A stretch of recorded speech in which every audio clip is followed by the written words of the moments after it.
Hi, this is the fifth lecture of the series of lectures on basic linear algebra. You can find all of these videos in the playlist with the same title, Basic Linear Algebra, on my YouTube channel. If you seriously want to follow these lectures, I recommend you to read the description that I have written for this playlist. There, I mentioned that I will mainly follow this book, Basic Linear Algebra by Blyth and Robertson, 2nd edition, Springer Undergraduate Mathematics Series. In most cases, I will expand the material covered in the book by presenting more examples. When it comes to teaching, I'm not in a hurry at all, and on each topic I start with possibly the simplest examples ever and little by little increase the level of difficulty of the examples that I present.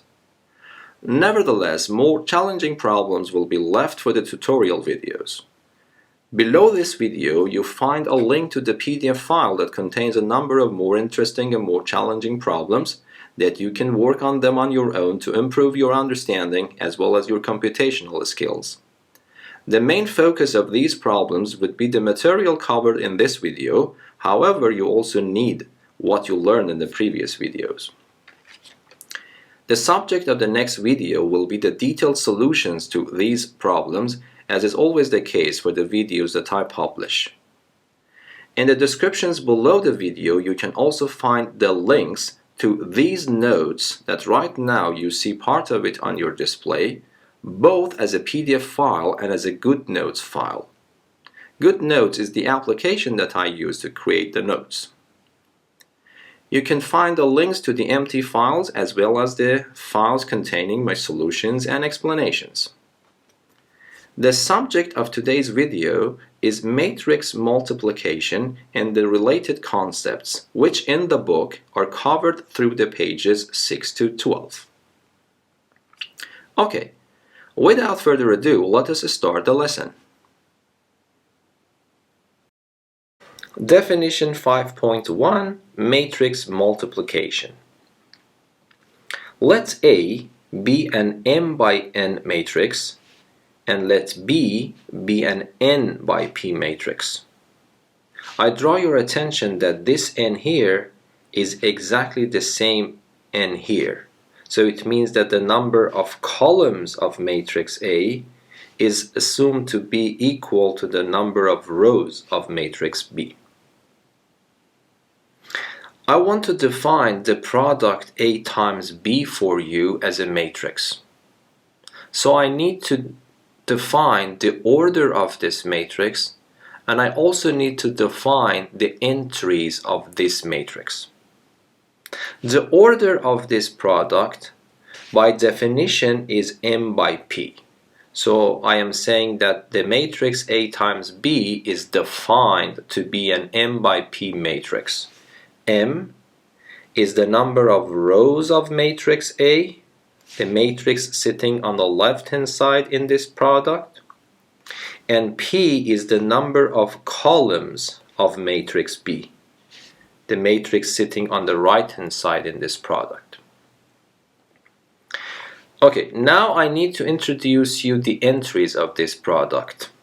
Let's say that I want to introduce you the ijth entry of this product AB, where I is a number between 1 and m, where m, as I defined, is the number of rows of this product, and j is a number between 1 and p is the number of columns of this product.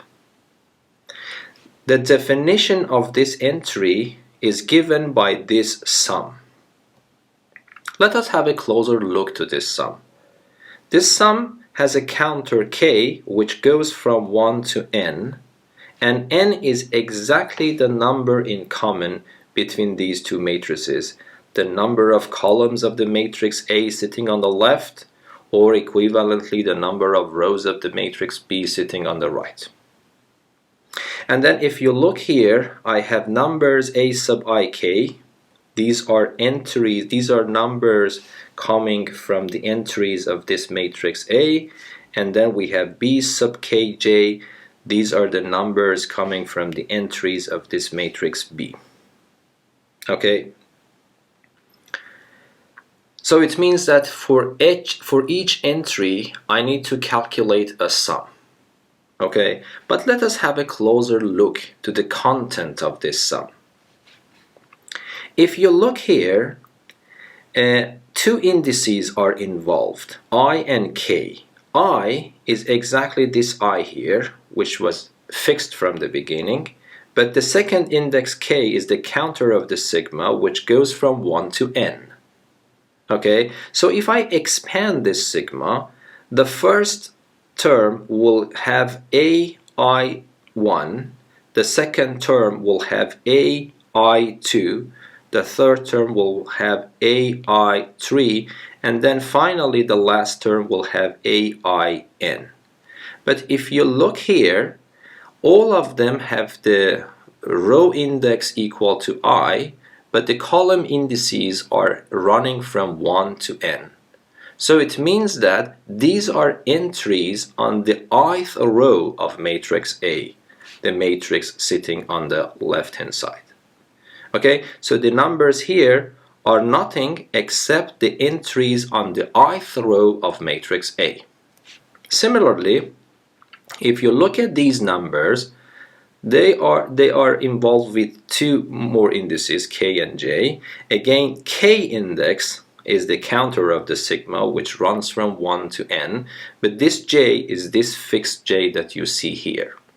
So pretending that I am opening this sigma, I am expanding this sigma, the second numbers are of this form, b1j, the next one would be b2j, the next one would be b3j, up to the last one would be nj. So it means that if you look, the column index j is common to all of them, but the row index is running from 1, 2, 3 up to n. So if I ask you what are these, you can immediately say that these are the entries on the jth column of matrix B. Okay? So good. We realize what is going on. It means for finding the ijth entry of this product, only the entries on the ith column of matrix A, the matrix sitting on the left, and only the entries on the jth column of matrix B, the matrix sitting on the right, are involved. Okay? And how should I do them?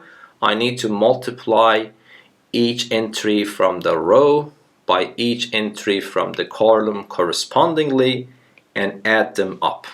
Okay, so I think this schematics will show this to you more clearly. Okay, so you might say that, okay, this is a complicated process. Yes, I would say fairly it's complicated. Not complicated, it's tedious, formidable, so it takes time sometimes, if especially the dimension of the matrices involved are actually big. Okay, but the idea is very simple. Okay, so assume that, let me make this a little bit bigger here. So assume that you have this matrix A with m rows and n columns, as I mentioned before, and then you have this matrix B with n rows and p columns. And your goal is to multiply this matrix on the left-hand side to this matrix on the right-hand side, yes?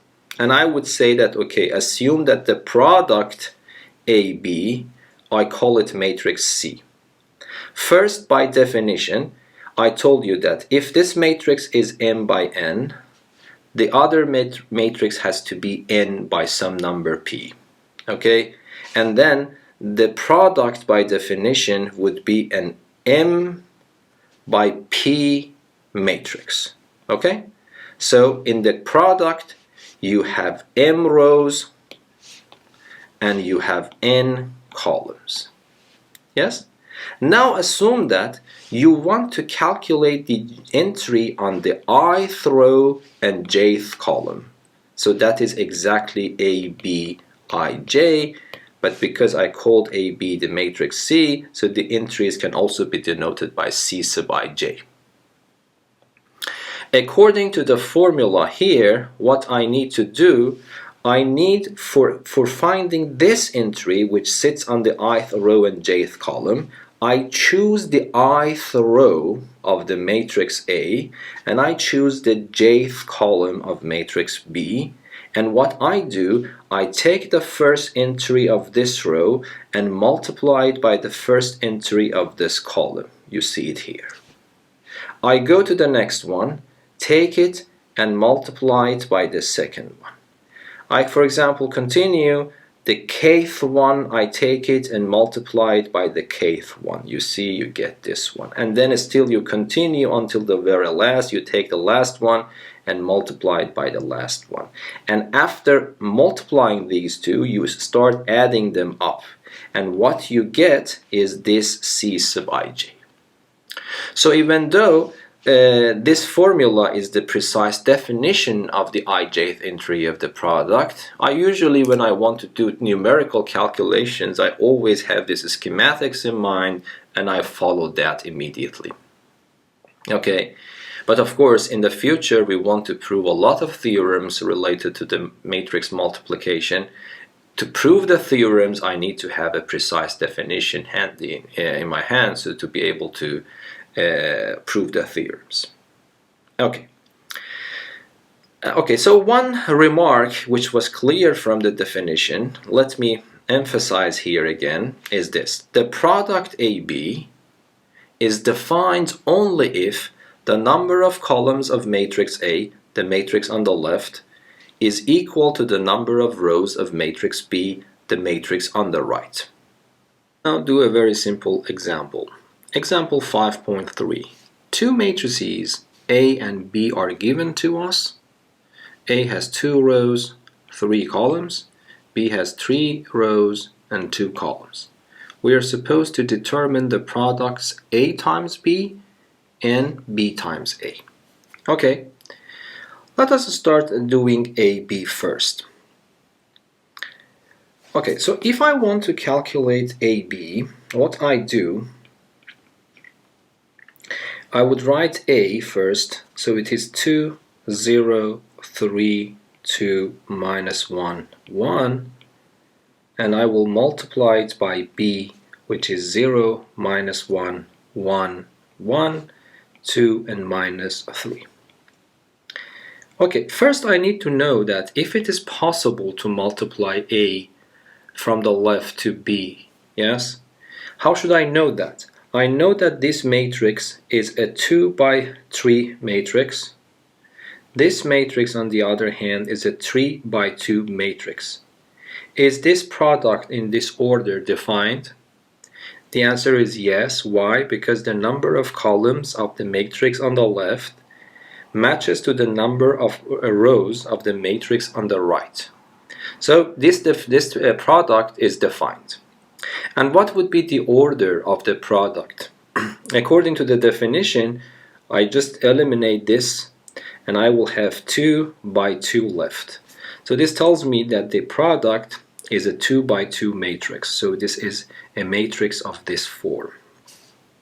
So this means that I need to find these 4 numbers sitting here because the product is a 2 by 2 matrix. Okay, let me just use this formula once, and then of course I will use the schematics. Here my goal is to use this formula. Okay, so let me make it a little bit smaller so that we can have the formula in front of our eyes. Okay, if I want to calculate here, the element here, this is on the first row and on the first column. So this is AB number 1, 1. Okay. According to the formula here, this is a sum in which a counter, say k, goes from 1 to n. So do you remember what the n was? N was the number of columns of the matrix sitting on the left, or equivalently the number of rows of the matrix sitting on the right. So it means that I need to consider the number of columns of this matrix, which is 3, or equivalently consider the number of rows of the matrix sitting on the right, which again is 3. Yes, so it means that n in this case is 3, so I need to run k from 1 to 3. Yes, okay. And now if you see here, I have A with two indices. I is this I, and K, the second index, is the counter of my sigma. So then what happens? It becomes A. I start with I, but in this case I is 1. So this starts with 1, ends with the counter of the sigma, which is K. And the next one, B, starts with the counter of the sigma and ends with the index J, which can be read from here. Yes, so this means that B starts with K and ends with J, but J in this case is again 1, so it ends with 1. So I need to calculate this sum. After that, it means that that number is the first entry that I need to put here. Okay, how should I do that? I need to expand the sigma. So I start expanding sigma. I replace K by 1, the first number. So it becomes A11, B11. And I do the next one. I replace K with 2, A12, B21.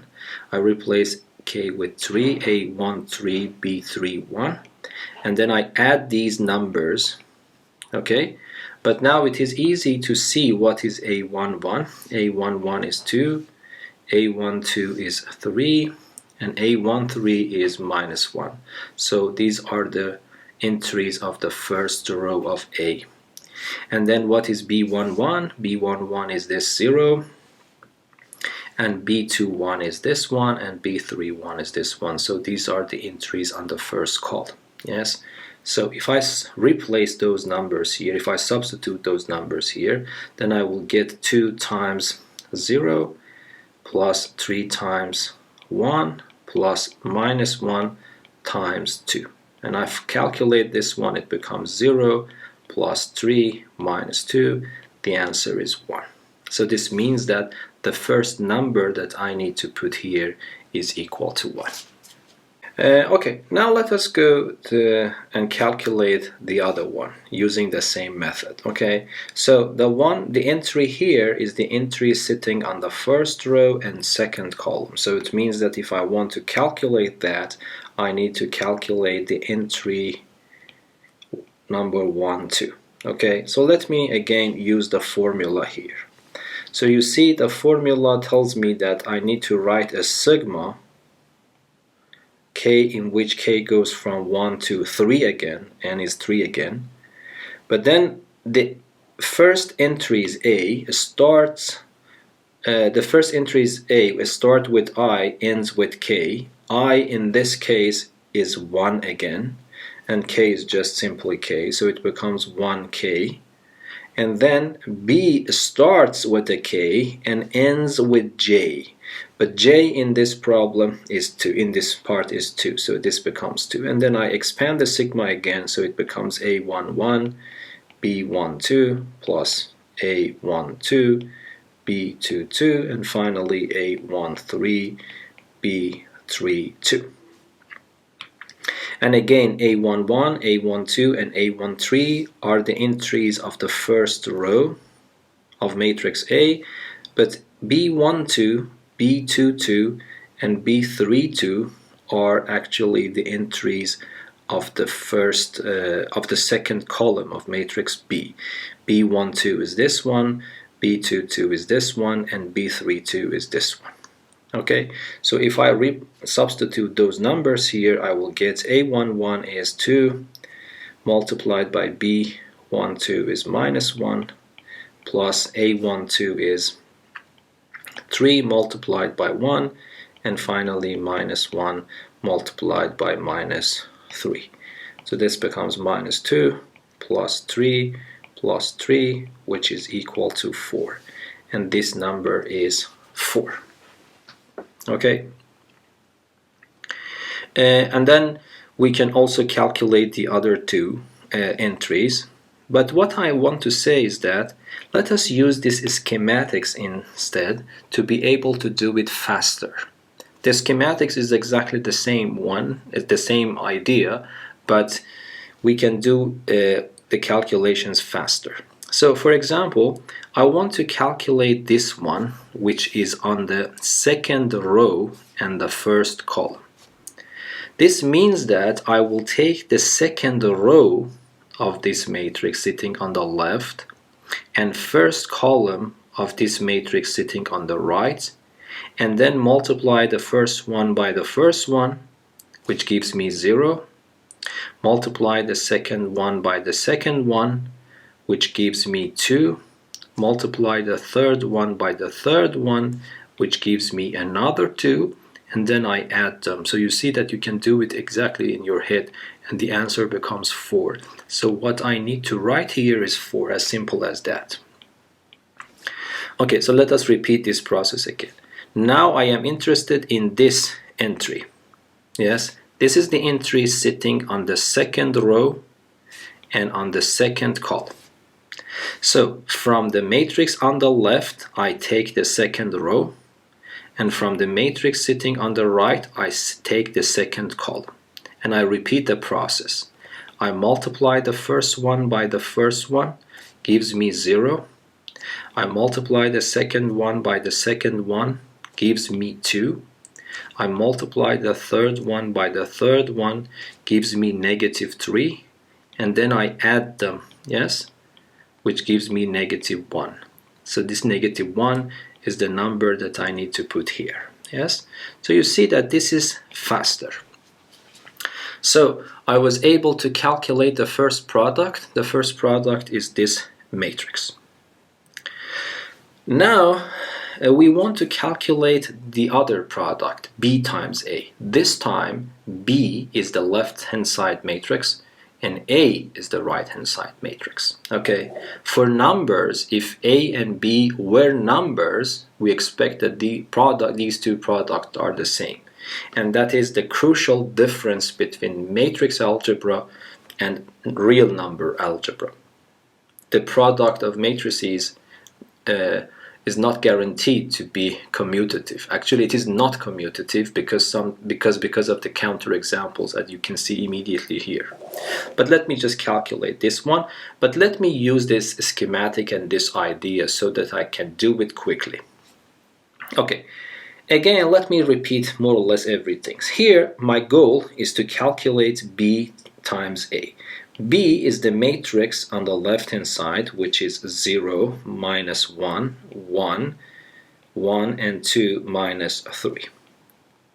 And I want to multiply it by this matrix A, 2, 3, -1, 0, 2, and 1. The first thing that I need to check is that if it is defined in the first place. I would say that this matrix has 3 rows and 2 columns. So this is a 3 by 2 matrix. This matrix, on the other hand, has 2 rows and 3 columns. So it's a 2 by 3 matrix. Is this product in this form defined? The answer is yes, because these numbers are the same. The number of columns of the matrix sitting on the left is exactly equal to the number of rows of the matrix sitting on the right. So this means that this product is defined. But what would be the order of this product? In your head, you eliminate these two numbers. 3 is left from here, 3 is left from there. So the answer would be a 3 by 3 matrix.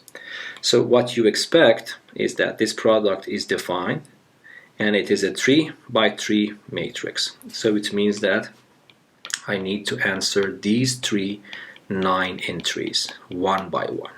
Okay? So again, I want to use this schematic. For example, I am interested in this entry.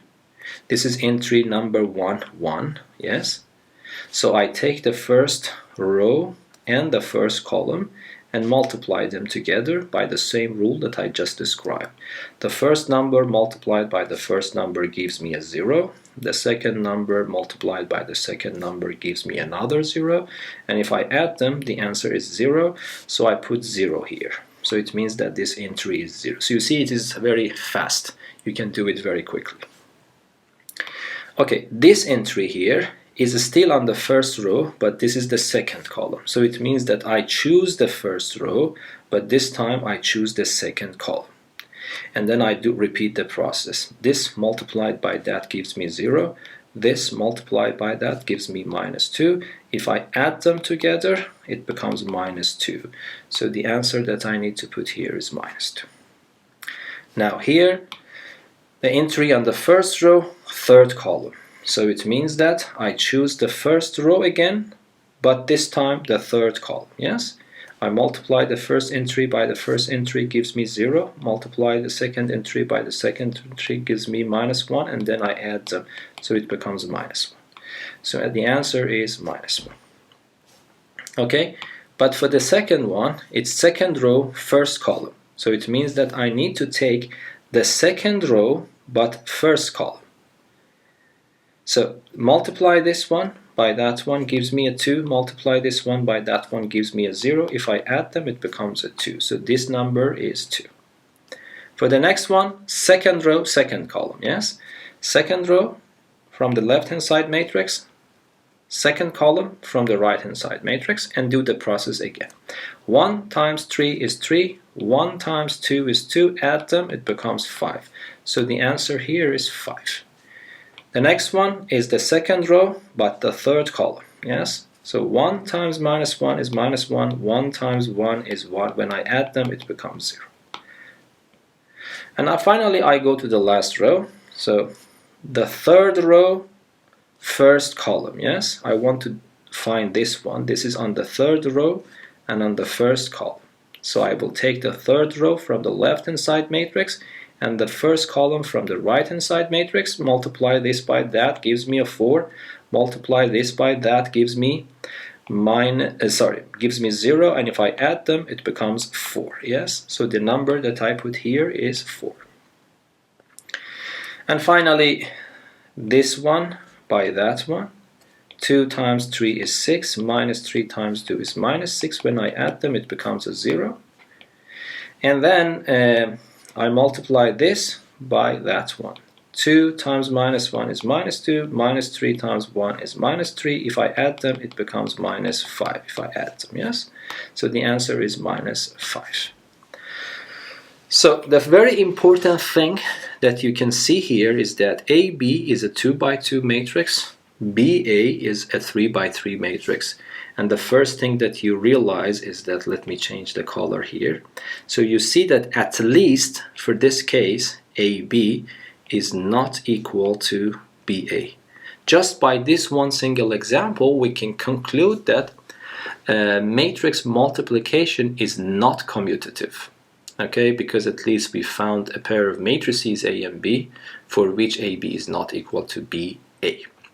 We'll talk about these differences between matrix algebra and number algebra later, but before that, let me solve more examples related to the product of matrices for you. Okay, now another example. Consider the following matrices A and B. Determine, if defined, the products AB and BA. So essentially this is the same problem for other two matrices A and B. Okay, so let us first concentrate on AB. Is AB defined? So A, you see, is a 2 by 2 matrix, so A is 2 by 2. B is 2 by 3, yes? So yes, this is defined because these two numbers are equal. So what would be the order of the product at the end? It would be a 2 by 3 matrix.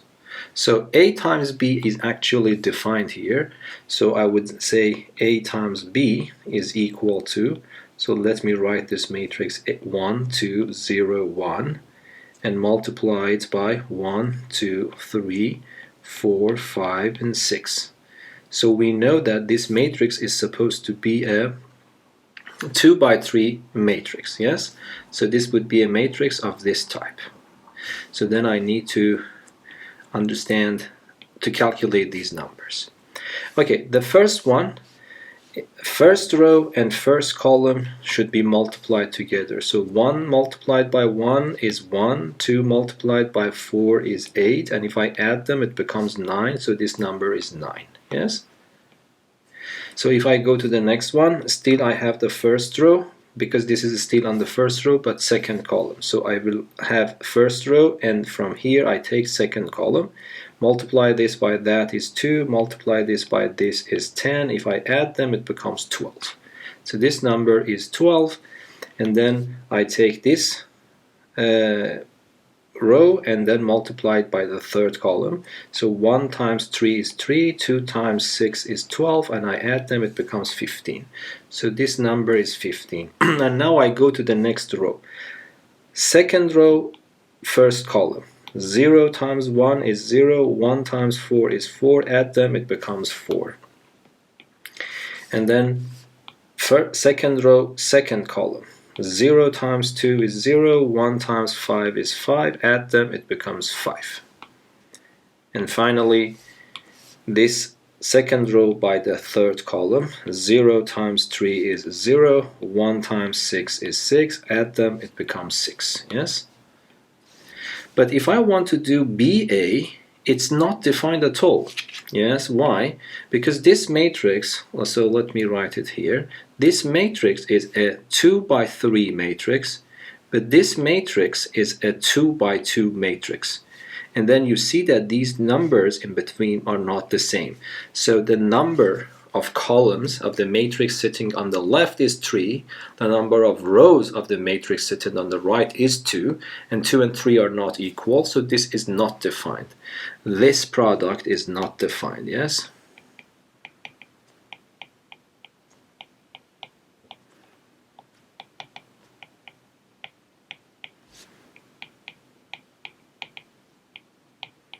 Yes, so you see that it is even possible that this product is not defined. So one product was defined, the other product in different order is not defined at all.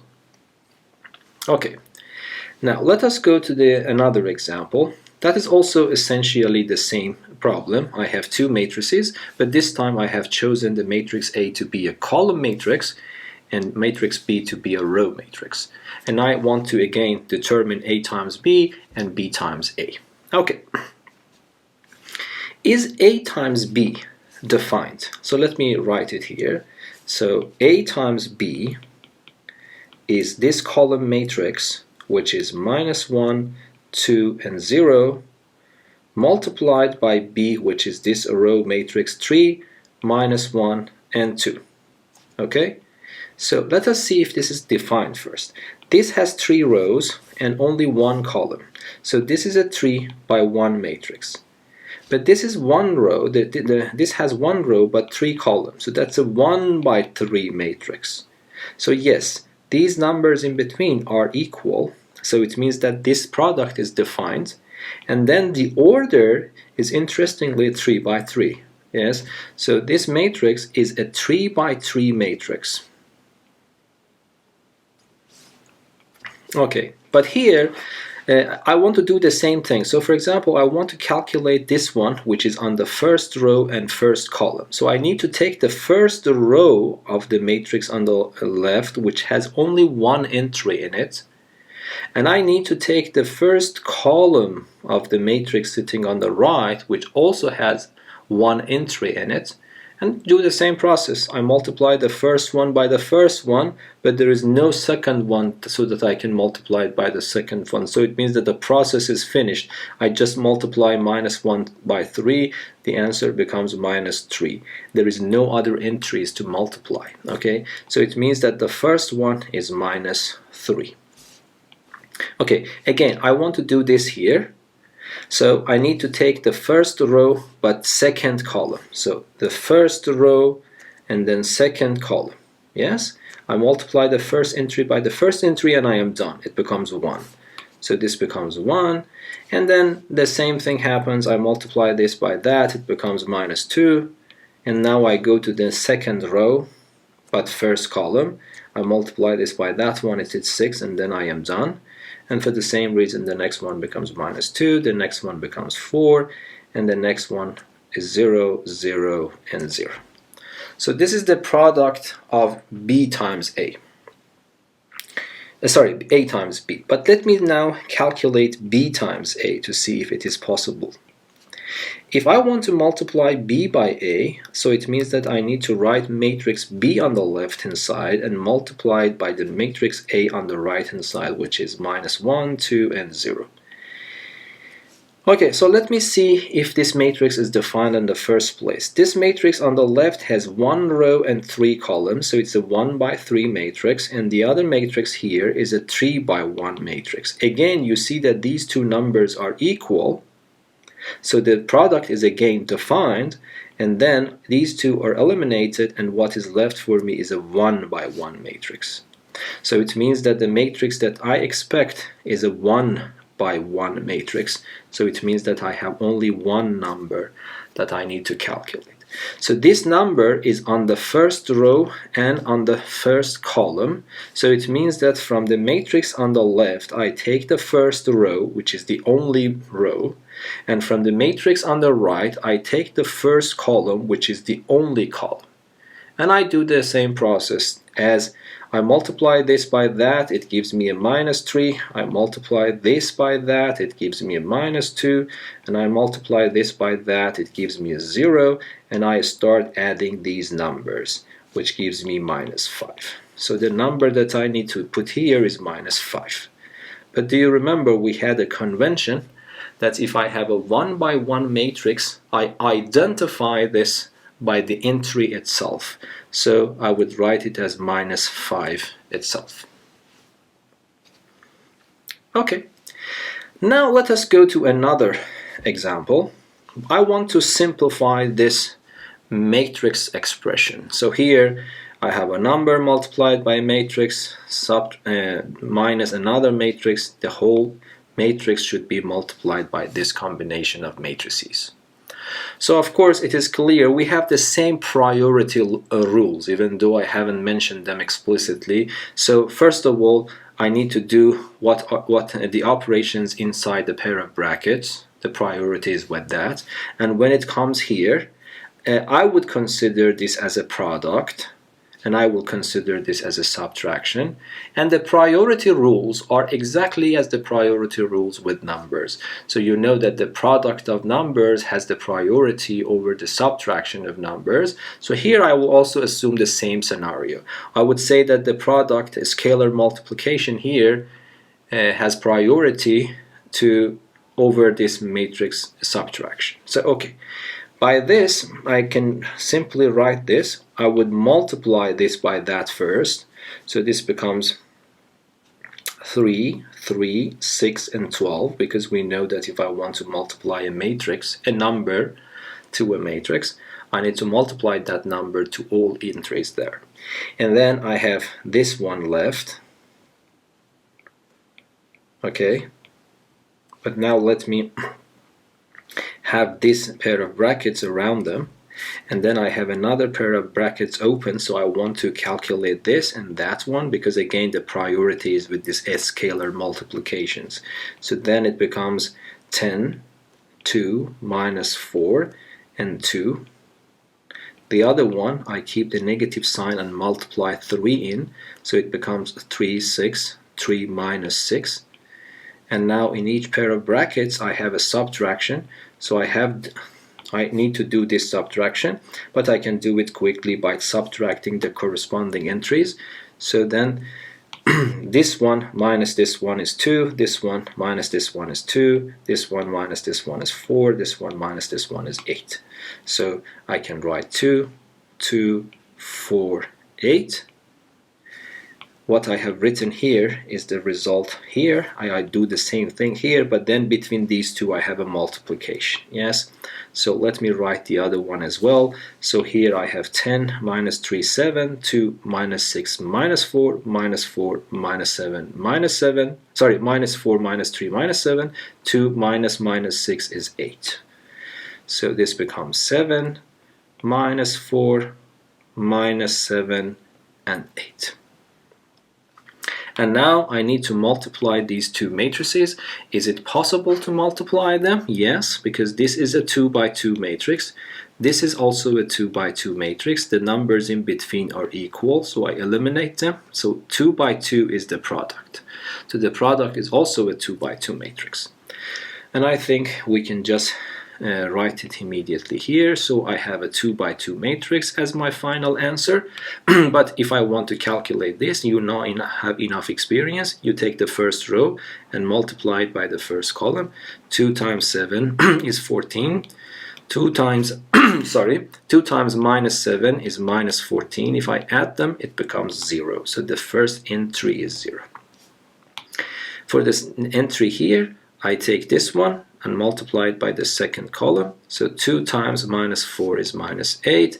2 times 8 is positive 16. If I add them, it becomes positive 8. So this becomes positive 8. And then I go to the next one, take this row and multiply it by this column. Yes, so it becomes, let me write it, it's this number multiplied that number gives me 28, this number multiplied by that number gives me minus 56, and if I add them, it becomes minus 28. So the answer is minus 28 here, and then finally I take this row and multiply it by that column. 4 times minus 4 is minus 16. 8 times 8 is 64. If I add them, it becomes positive 48. And then the answer here is 48. So what you see here is the final answer of this expression. This is the simplified version of this matrix expression. Okay, now let us have a closer look at this formula which defines the ijth entry of a product. Okay, so assume that you have a matrix A which is m by n, and you have another matrix B which is n by p, and you want to multiply them, and you are interested in the ijth entry of this product. So you know that by definition, the order of the product is m by p, so I is an integer between 1 and m, and j is an integer between 1 and p. Okay? Okay, so this is equal to a sum, by definition, to a sigma, which the counter of the sigma, you call it k, it runs from 1 up to n. So this is important to know. This n is this common number here. Yeah? So you take this number n and put it on top. N is the number of columns of the matrix sitting on the left, or equivalently the number of rows of the matrix sitting on the right. Okay, and then you have this matrix A, you are interested in the entries sub ik. I is exactly this index, you take this I and put it here, so that's a constant. And then k is exactly the counter of your sigma, which runs from 1 up to n. Then you multiply them by the entries of matrix B. The matrix B, the entries sitting on the kth row and jth column. So k here is actually the counter of the sigma. And so you see that these two k's that I am using here are the counter of the sigma, and this j is exactly this j that I move it from here to here. So in this I and j are constants, these are these two I and j, but this k in between is the counter of the sigma. And of course, for the counter of the sigma, I need to use a letter different from I and j. Okay, of course, this is not something new, but I just want to illuminate this here by writing this in this big schematics. And I want you to be skillful in doing this, so I just try to do an example for you. Example number 5, example number 5-7. So let A be a 3 by 4, B be a 4 by 5, C be a 5 by 4, and D be a 4 by 5 matrix. Express each of the following items as a sum using the sigma symbol. Okay, now let us go to number 1. Okay, so let me change the color to be consistent. So number 1. What I am interested in here is the entry on the first row and the third column of this matrix AB. So what should I do? I need to write it as a sum. I choose a counter for my sum, so let me choose k. It goes from 1, but up to this n. What is n? n is this number which is in common. Okay, so if you go here and see that A is a 3 by 4 matrix and B is a 4 by 5 matrix, so my n in this case is 4. So it means that I need to run k from 1 to 4, and then I would write A, and then I would write B. Okay, my entries for matrix A start with I index. I index in this case is 1, so I put 1, and they end with the counter of the sigma, which is k here. But the entries of the second matrix, the indices of the second matrix, start with the counter of the sigma, which is k in this case, and ends with j. Yes, and you see that in this case j is 3. So this is the right way of writing this. And of course, if you want, you can use the lowercase letters to write it a little bit more compactly.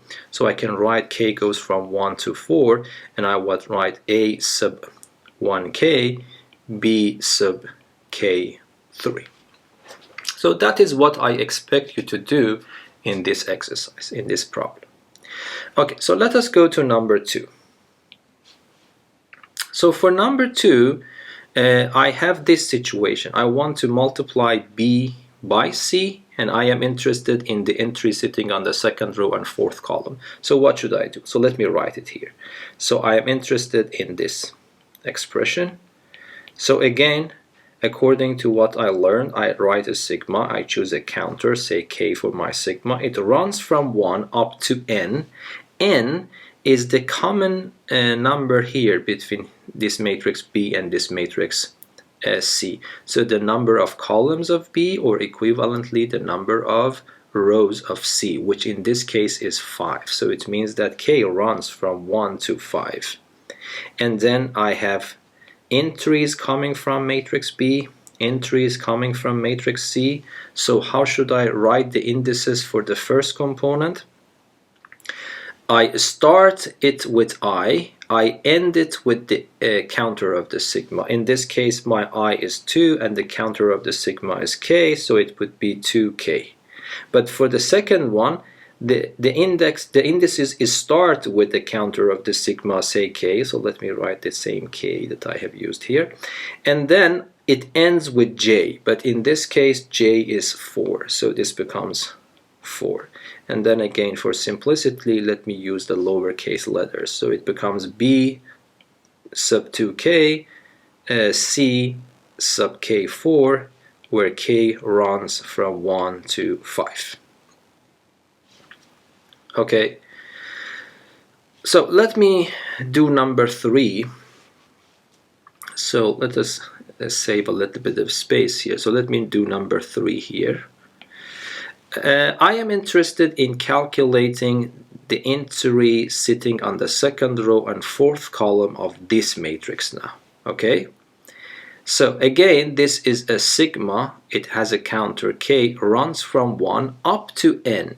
Be careful here, because C is sitting on the left hand side and C is a 5 by 4 matrix, so C is 5 by 4, and B is, as is mentioned here, is 4 by 5. So it means that these numbers that are equal in between, is this number is a 4 actually. So it means that the sigma again runs from 1 to 4, and it is different from here, which was running from 1 to 5. Yes, because now the numbers that are sitting in between are 2 4s. Yes, so this is then n here, so it goes up to 4, and again I have these entries from the left hand side matrix and the right hand side matrix here. It's very important to respect the order of the entries that you write here.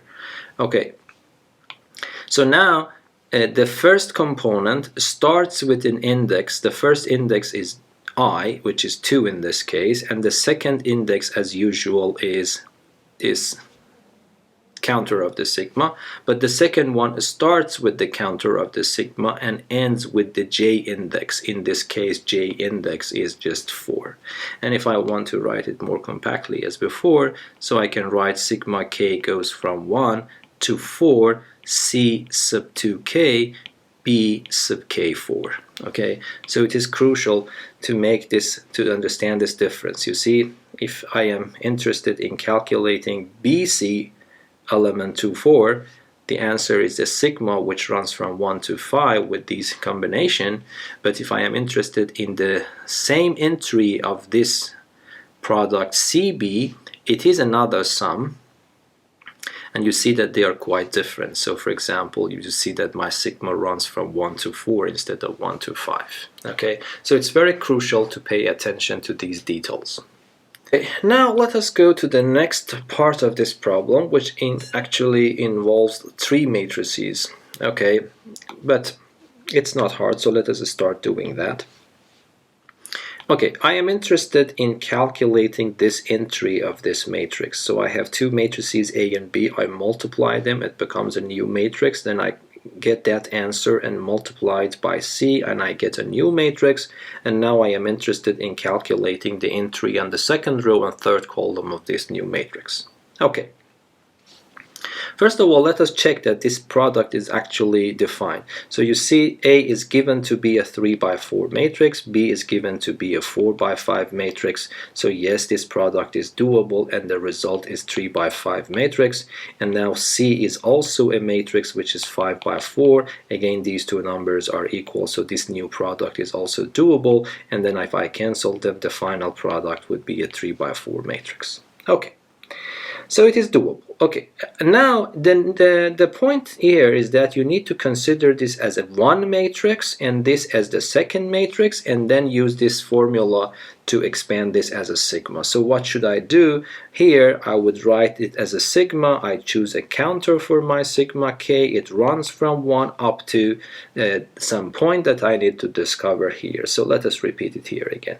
So A is a 3 by 4 matrix, B is a 4 by 5 matrix. So these two numbers are cancelled, but the product is 3 by 5. And then C is a 5 by 4 matrix. So this number now that my counter should go up to this point is 5. Yes. So the first counter k goes from 1 to 5, and then I have the first matrix and I have the second matrix. The indices for the entries of the first matrix starts with your I. I in this case is 2, so it starts with a 2 and ends with the counter of the sigma, which is k. But the entries of the second matrix, the indices for the entries of the second matrix start with the counter of your sigma, which is k, and ends with the j index, which in this case is 3. Yes. So far so good. But now here I have another product. I want to write this as a new sum. So what I do, I will start writing the things that I need to copy and paste is this sigma. A little bit farther here I just write C sub k and 3, and then here I want to concentrate on writing the new product. So I need to write a sigma. I need to choose a counter for my sigma because I have already used letter K.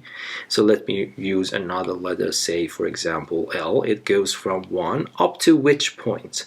The point up to which number? So the number is the number of rows in this matrix or the number of columns of this matrix. Yes. So but we know that the number of rows of this matrix is 5. Yes. So it goes from 1 to, oh sorry, I was confused. I need to concentrate on AB. So A is the number is 3 by 4 and B is 4 by 5. So that number in common here is 4. Yes. So L goes from 1 to 4. The first matrix here, A, starts with your I index, but concentrate here. Your I index is 2, so let me write 2 for this, and it ends with the counter of the sigma, which is L in this case. The next matrix, B, starts with the counter of the sigma and ends with the J index, but you are writing this expression as a sum, so this is playing the role of the J index, so it means that it needs to end with K. So it's very, very important to understand what's going on here. And if I want to write it a little bit more compactly, I will use lowercase letters, and I can remove the pair of brackets. So k goes from 1 to 5. Another sigma L goes from 1 to 4. Then I have little a sub 2L, and then I have little b sub Lk, and I have little c sub K3. Yes, in principle I should use a pair of brackets, but I know that these are numbers, and numbers enjoy the associativity, so I don't need to put a pair of brackets around that. Okay, so it's very, very important to realize that you can write this as a double sum. It's very crucial to have these indices in a correct form, and then you have these numbers on top of the sigmas as a correct. Okay, so I hope that you understand what's going on, but let me just do another example to illuminate this point a little bit further. So here I'm concentrating on calculating the same, so the same matrices are involved in this exercise. I and J are the same, but I have put the pair of brackets around B and C. Of course, let us see how this will change the problem. At least you need to write it in a correct way. Okay. So this is a skill you need when we want to prove theorems about matrices. Okay, so I am interested in calculating this one. Okay, so here I consider this as a product of two matrices. One matrix is A, the other matrix is the product BC. Yes. Okay, so what I should do, I need to start with a sigma. I choose a counter for my sigma, say k. It goes from 1 up to this point that I need to discover. So here, this number here is the number of columns of this matrix, or equivalently the number of rows of this matrix. So the number of columns of this matrix is 4 here. And of course, if you want to have a double check, B is 4 by 5, C is 5 by 4, so these are cancelled, so that's also 4 by 4. So BC is 4 by 4, A is also 3 by 4, so this number in common is actually 4, so K goes from 1 to 4. And then I have the entries of the first matrix and the entries of the second matrix, which itself is a new product. Okay. The index that you need to use here is the I index, which is 2, and then it ends with the counter of your sigma, which is k. The second one starts with the counter of your sigma and ends with the j, but j here is 3, yes? Okay, but now again the second one is also a product, so I want to write it as a sum. So this, I copy and paste the first part.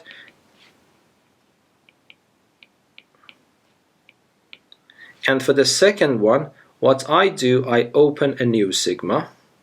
I choose a counter, so let us choose it 1. 1 goes from 1 to where? To the number of columns of this matrix, or equivalently the number of rows of this matrix. And if you go back to the problem, the number of columns of matrix B is 5, equivalently the number of rows of matrix C is also 5. So this L index, L counter goes from 1 to 5. And then what I need to write, I need to start with the B matrix, end with C matrix. Okay, now the indices here. The first index that appears here is the I index. I index here is K. So it starts with K, ends with the counter of the sigma, which is L. The next one, L. The next one starts with the counter of the sigma and ends with the J index. If you look back, the J index here is 3. So it ends with 3. Okay, so now if I want to simplify and write it more compactly, I can write it as a double sum again. K goes from 1 to 4, and then sigma L goes from 1 to 5, and then you have A to K, BKL, and finally CL3.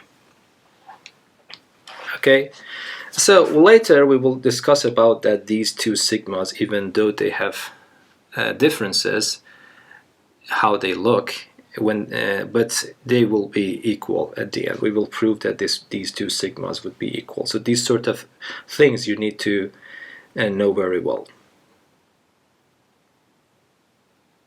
Okay, so I realized that I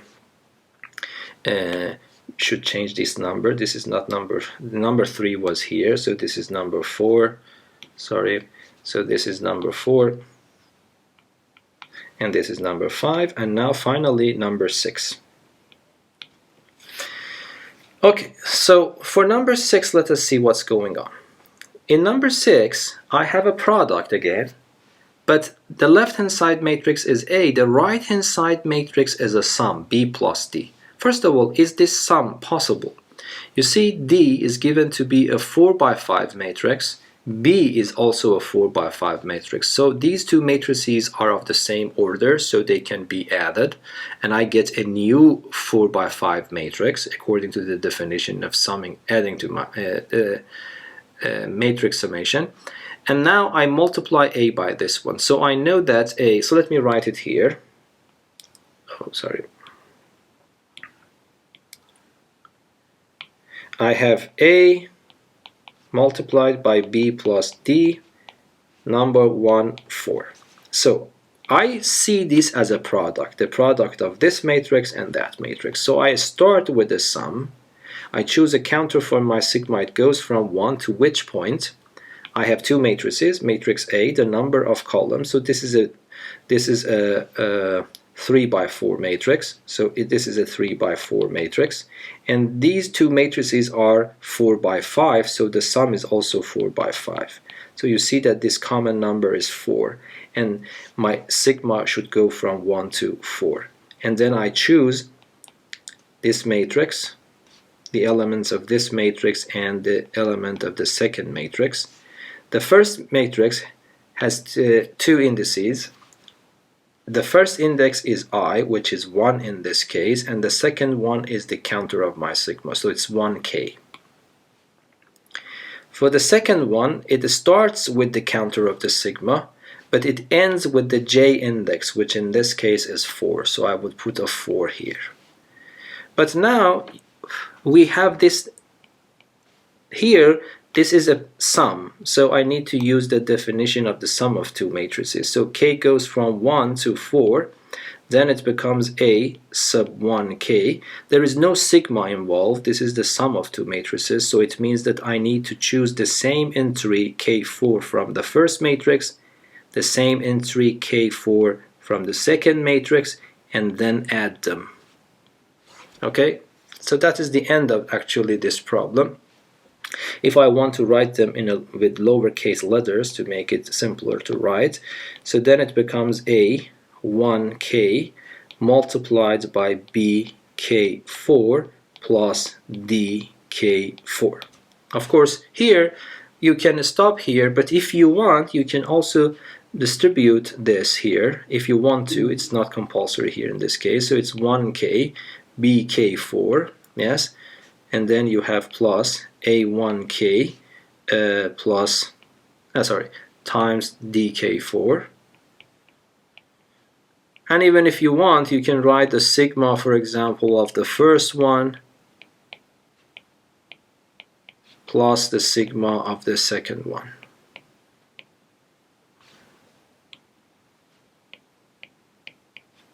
K goes from 1 to 4. Example 5.8. Show that the product of two triangular matrices of the same type and of the same order is a triangular matrix of the same type. Moreover, show that each entry on the main diagonal of the product matrix is the product of the corresponding entries of each one of the matrices. Okay, I only show this statement for the case where the matrices are upper triangular matrix. You can exactly similarly prove for the case. You can similarly prove the case where the matrices are lower triangular. Okay, so for definiteness of discussion, so let us say let A, this matrix A with entries little a sub ij and capital B with entries little b sub ij, B2 upper triangular matrices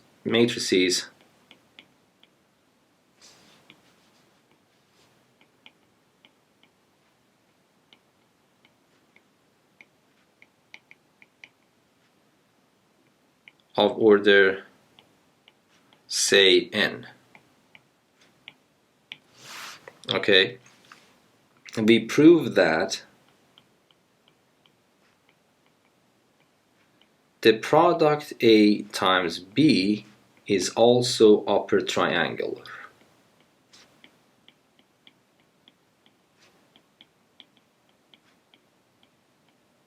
Yes, this is my goal. Okay, how should I prove that a matrix is upper triangular? I should show that each entry of this matrix in which the row index is greater than the j index, that entry is equal to 0. So what I need to show to prove this, I need to show that, so to prove this I would say let n be greater than I, greater than or equal to I, greater than j, greater than or equal to 1. We be integers, of course, I and j. We prove that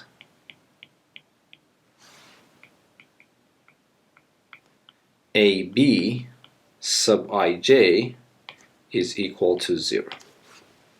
Yes? This is what I need to show. I need to show any entry below the main diagonal of this product matrix is equal to 0. It means that if I look at an entry here in which the row index is greater than the j index, meaning that the entry is below the main diagonal, it is going to be 0. On the other hand, we know the definition of the ijth entry of a product matrix, yes? So what I need to write, I would say that the ijth entry of this product is equal to, remember, a sigma with a counter k, which goes from 1 to n is the number of the columns of matrix A, or equivalent to the number of rows of matrix B, which in this case I have assumed that both of them are n.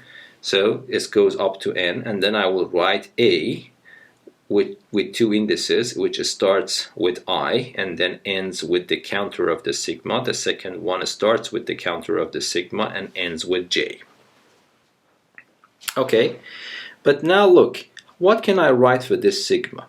I can decompose this sigma into two parts. I can say that let me run the sigma. I am supposed to run the k value from 1 up to n, but I can run it from 1 up to I minus 1, which is, and then run it from k equal to I up to n. Yes? Now let us see what happens here. Here, just concentrate on these numbers. The k index goes from 1 to I minus 1. But this row index is I. So it means that all these column indices are smaller than this row index. And because A itself is an upper triangular matrix, so it means that all A entries in this sigma are equal to 0. So this means that this sigma is equal to 0. Yes? But then when we go here, concentrate on the second entries here. You see k starts from I up to n. So it means that the lowest value for k is I, the next value is I plus 1, the next value is I plus 2 until you reach to n. But all of these row indices are greater than this j index. Why? Because I have assumed that I itself is greater than j. So if I is greater than j, so I is greater than j, it's clear that I plus 1 is also greater than j. It's clear that all these numbers are greater than j. And on the other hand, B itself is also an upper triangular matrix. So it means that all these entries that you see here are equal to 0. So on this sum, all these numbers are guaranteed to be equal to 0 because B is an upper triangular matrix. On this sum, all these numbers are guaranteed to be equal to 0 because A is assumed to be an upper triangular matrix. So then it becomes 0 plus 0, and then what you get is, of course, 0. So we were able to show that if I is greater than j, then the entry sitting on the ith row in jth column is indeed 0 for all possible choices of I and j in this range. And that means that AB is an upper triangular matrix itself. Okay, we want to show one more thing. We want to show that each entry on the main diagonal of the product matrix is the product of the corresponding entries of each one of the following matrices. So what does it mean? It means that if I is a number between 1 and n, my goal is to show that the entry sitting on the ith row and ith column of this matrix is equal to the corresponding entry of matrix A, meaning A sub ii, multiplied by the corresponding entry of matrix B, which means B sub ii. So this is what I want to show. Okay? Again, I can use the formula, the definition formula. So this becomes a sigma with a counter k, which goes from 1 up to n, and then you will have A sub I, which starts with I, ends with the counter. The second one starts with the counter, ends with the j index, which in this case is I again, so it becomes I. But what can I do? I can decompose it into three terms. So I can write k goes from 1 up to I minus 1, ai, kb, ki, plus, let me write the middle term, the last one, and then I go from I equal to, I plus k goes from I plus 1 to n, and then I would write the same thing. So what I am doing, I'm supposed to run k from 1 to n considering all these numbers. I consider the numbers 1 up to I minus 1. I consider the numbers I plus 1 to n. So there is one number that I haven't considered so far, and that is when k is equal to I itself. So then if k is equal to I, it means that instead of these two k's I put I, so I will have this term aii plus times bii. Okay, and now for the same reason that I described before, all these entries here are equal to 0 because all of them, k goes from 1 up to I minus 1, so all these k values are smaller than this value, and because A is an upper triangular matrix, all of them are 0. For the same reason here, all of these are equal to 0, exactly for the same reason. So this sum is totally equal to 0, this sum is equal to 0, so what survives is actually this expression. So then it becomes aii times bii. Yes? So it's very important to remember this. So for example, if I want to consider the 3 by 3 case, so assume that you have A, B, C, 0, D, E, 0, 0, F. This is an upper triangular matrix of order 3. Let me multiply it by another upper triangular matrix of order 3. Yes. So it means that what I will be sure about is that this is an upper triangular matrix, this is an upper triangular matrix based on what I have shown here. If I multiply them, that is definitely an upper triangular matrix.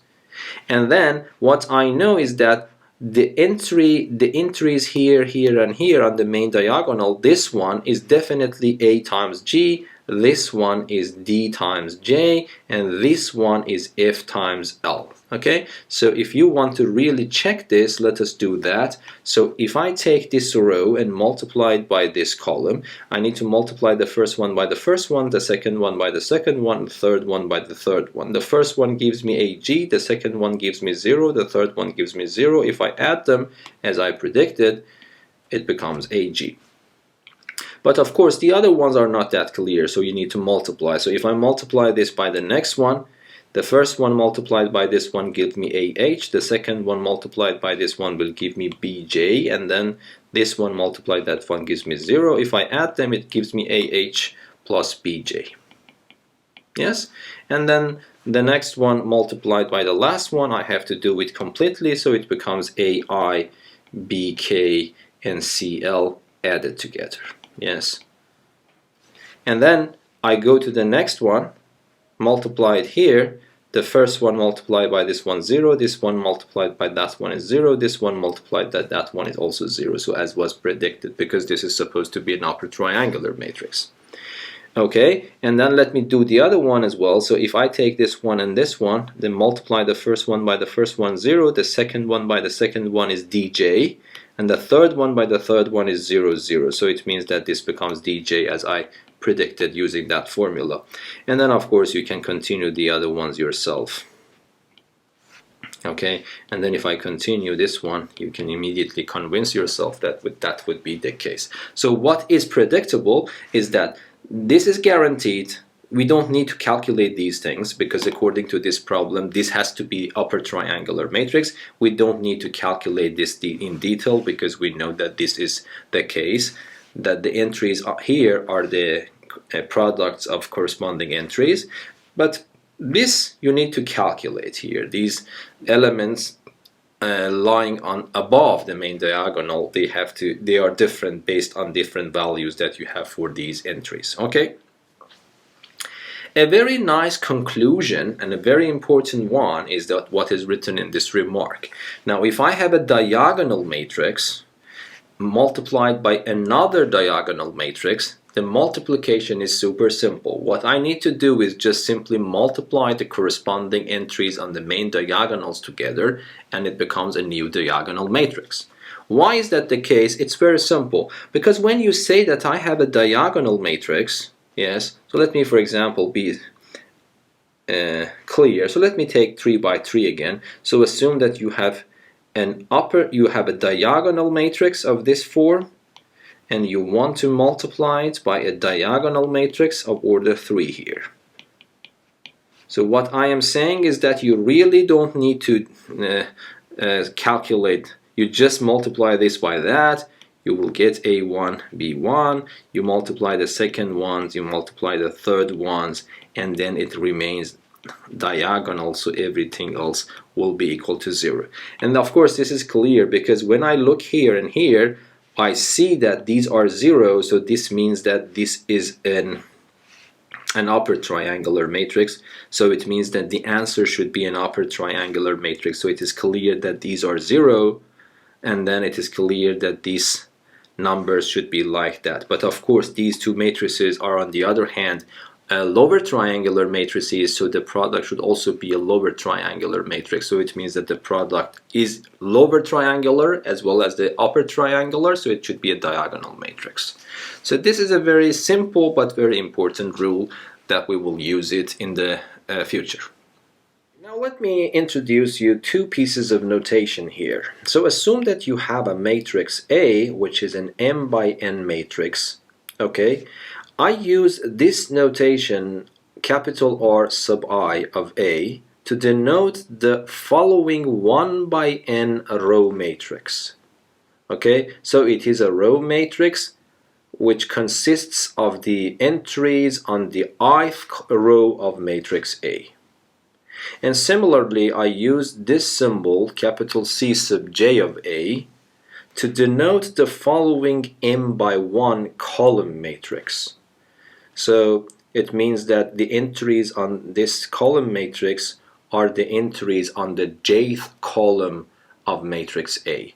So simply this R sub I of A means the ith row, and this C sub j of A means the jth column of matrix A. So now using these two pieces of information, it's also very constructive if we know about these relations for matrix multiplication. So the first thing, assume that you have a matrix A which is an m by n matrix and B is an n by p matrix. Okay, then Of course, I know that if I multiply A by B, it would be an M by P matrix. So let us take I to be an integer between 1 and n, M and J be an integer between 1 and P.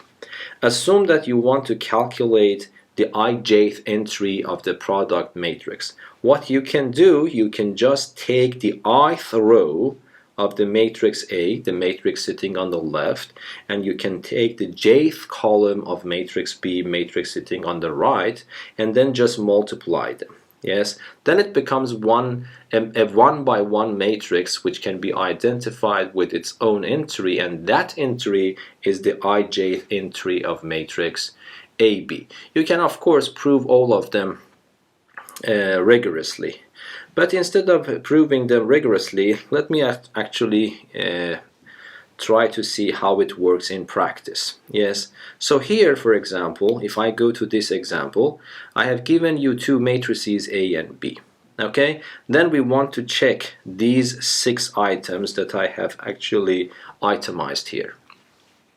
So let me just calculate AB in its generality, okay? So if I want to multiply A by B, then I need to write matrix 1, 2, 3, 4, and then I have to multiply it by 5, 6, 7, 8, 9, and 10. And of course, this is a 2 by 2 matrix, 2 by 2, this is a 2 by 3, so it's possible to multiply them, and the answer would be a 2 by 3 matrix. So, and then if I want to do it, so let me just do it quickly. This row, I need to multiply it by this column, so it becomes 5 plus 16, which is 21. And then the next one would be 6 plus 18, which is 24. And then the other one, 7 plus 10, it is 27. And if I go to the next row, it becomes 15 plus 32, which is 47, and 18 plus 36, which is 54, and finally 21 plus 10 is 61. Okay, so if I just multiply these two matrices, this is the product. But now let us check these things case by case. This formula tells you that if I am interested in the ijth entry of this product, I take the ith row of the left-hand side matrix, I take the jth column from the right-hand side matrix and multiply them. So for example here, if I am interested in the entries on the second row and the third column of this product, what I need to do, I need to take the second column of matrix A, which is 3 and 4, and then take the third column of matrix B, which is 7 and 10, and then multiply them. Okay, so let us multiply them. It becomes 3 times 7, 21, plus 4 times 10 is 40, and if I add them, it is 61. Yes, 61 is exactly on the second row and on the third column of this matrix. So if I am interested in only one entry, I don't need to do the whole calculation. I just simply use this rule to find this one. This was number 1. Let us see what number 2 tells. Number 2 tells that if you are interested in the ith row of the product, what you need to do, you take the ith row of the matrix sitting on the left and multiply it by the whole matrix B. Okay, so for example here, look, here I am interested in the second row of this product. So it means that I take the second row of matrix A, which is this matrix 3, 4, this row matrix 3, 4, and then multiply it by the whole matrix B. Okay, so if I want to do this product, this is a 1 by 2 matrix, this is a 2 by 3 matrix, so these are equal, so it is doable, and the answer would be a 1 by 3 matrix, which is a row matrix, and that row matrix would be the second row of this matrix. So let us do it. For example, I take that row and multiply it by that column, so the answer becomes 15 plus 32 is 47, so that's a 1 by 3 matrix. The next one would be 3 and 4 multiplied by 6 and 9, which becomes 54, and then finally it becomes 3 times 7 plus 4 times 10, which becomes 61. And that's exactly what you see. You see that this is the second row in this matrix. Yes, that is the second row in this matrix. Number 3 tells you that if you are interested on the jth column of this product, you take the whole matrix A, the matrix on the left, and just multiply it by the jth column of matrix B. So for example here, if I am interested in the third column of this product, I take the whole matrix A, you see the whole matrix A, and just multiply it by the third column of the matrix B, which is 7 and 10. And if I do this product, you see this is a 2 by 2 matrix, this is a 2 by 1 matrix, so the product would be a 2 by 1 matrix, that's a column matrix. So it means that I take this row, multiply this one, it becomes 7 plus 20, which is 27, and then the other one is 21 plus 40, which is 61. And then if you see, this is exactly the third column. Okay, now let us go to the next part. Here, number 4 tells you that the product AB can be decomposed as the product of column matrices and row matrices. And then I draw your attention this time that this is the first time that the columns of matrix A, the matrix on the left, and the rows of matrix B, the matrix on the right, are involved. Okay. So what is the point here is that you just take every column of matrix A and take the corresponding row of matrix B and multiply them in this order, the column matrix on the left, the row matrix on the right, and then you get a bunch of matrices, then you add them, it becomes the product AB. Let me go back to our example here and then see that what does it mean in numbers. Okay, so here I have A and B. If I want to multiply AB using this formula written here, I need to decompose the left hand side to its columns. So these two columns are these two column matrices that you can see here, and then I need to decompose the right hand side matrix to its rows. So these are the row matrices that you can see here. Okay, so I multiply the first column of matrix A by the first row of matrix B, and then I multiply the second column of my matrix A by the second row of matrix B, and then I add them. Of course, what type of matrices are these? So this is a 2 by 1 matrix, this is a 1 by 3 matrix. So these numbers are equal, so this product is possible, and the answer would be a 2 by 3 matrix. So how should I multiply them? So I decompose the left hand side matrix into rows, I decompose the right hand side matrix into columns, and I multiply each row by each column. But of course the rows have just include one entry, and the columns also include one entry. Okay, so let me write the answer to this product here for you. The first one becomes 1 times 5, 1 times 6, 1 times 7, and the next row becomes 15, 18, and 21. Yes, and then now let us go to the next one. So I will multiply the first row by the first column. I will get 16, the next one gives me 18, the next one 20, and then I go to the second row, becomes 32, 36, and 40. And then you see that I have two matrices of the same order, so I can add them. If I add them correspondingly, it gives me 21, 24, 27, and 47, 54, and finally 61. And then you see here, this is exactly this matrix that I was able to just simply simply multiplying these two matrices in the usual method. But these decompositions are important in the future. Okay, there are two more left here. So here, this tells you that if you want to multiply any matrix on the left hand side by a column matrix sitting on its right hand side, of course you can just multiply as usual, but there is also another way to see this, and that is take the first one and multiply it by the first column of matrix A. Take the second entry and multiply it by the second column, and then until the very last, and then you get a bunch of column matrices. Then add these column matrices together, you will get the answer to this product. Okay, So in this case, you see that a number is multiplied by this column. So this is, in the future, we will see that this is called the linear combination, a linear combination of the columns of matrix A. So what we can say if I have a matrix, I multiply it from the left to a column matrix, the answer would be a linear combination of the columns of this matrix, where the coefficients of this linear combination are the entries of this column matrix. Similarly, if I want to multiply a row matrix from the left to a matrix A, I can write it as a linear combination, this time of rows of matrix A. So it means that I take the first number and the first row and multiply them. I take the second entry and the second row, multiply them, and at the end I will add them. I will get this product.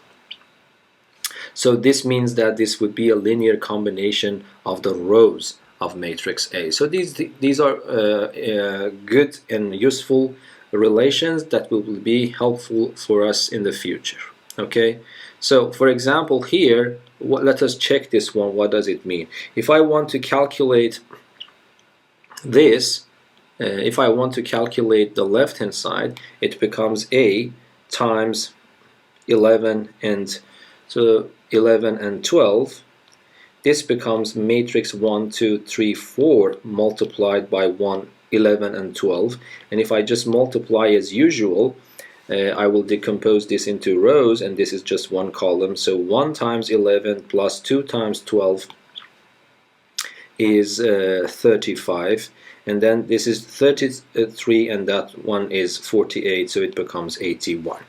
Okay, but on the other hand, if I multiply 11 1 3 plus 12 2 4, let us see what happens. You see here, here 11 is the first number here, and 1 3 is the first column of this matrix, and 12 is the second entry of this column matrix, and 2 4 is just the second column of matrix A.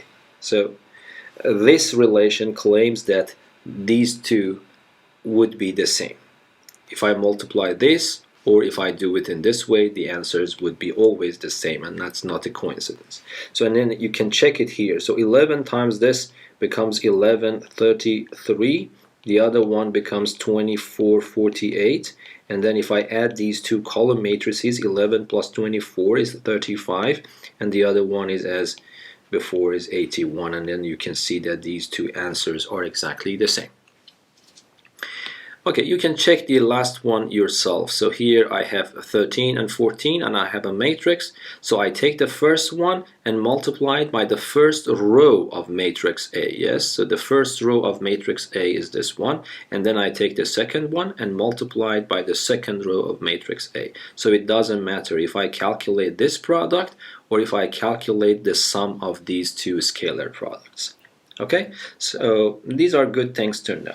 And if I want to, for example, for practice, to prove one of them rigorously, let me do this one. Okay, so how should I prove them? Prove this equality rigorously.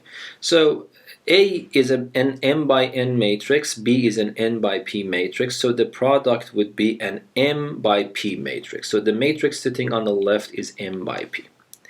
So every matrix that you see here is a column matrix with m number of rows. So this is an m by 1 matrix, and this matrix here is a row matrix with n columns. So it's a 1 by n with p columns. It's a 1p matrix because this is RP. And then you see that this product is possible, and the final answer would be m by p. So it means that each one of these matrices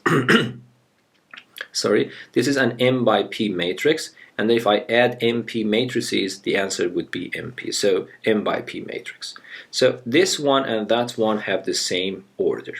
So now I need to prove that the entries on the left hand side are exactly equal to the entries on the right hand side. So I would say let I be a number an integer between 1 and m, and then let j be an integer between 1 and p. So, and then I will concentrate on calculating the ijth entry of this matrix. Yes? K goes from 1 to n. I am interested in calculating the ijth entry of this matrix. So now what can I write? I can write it as a sum of ijth entries of these matrices individually, yes?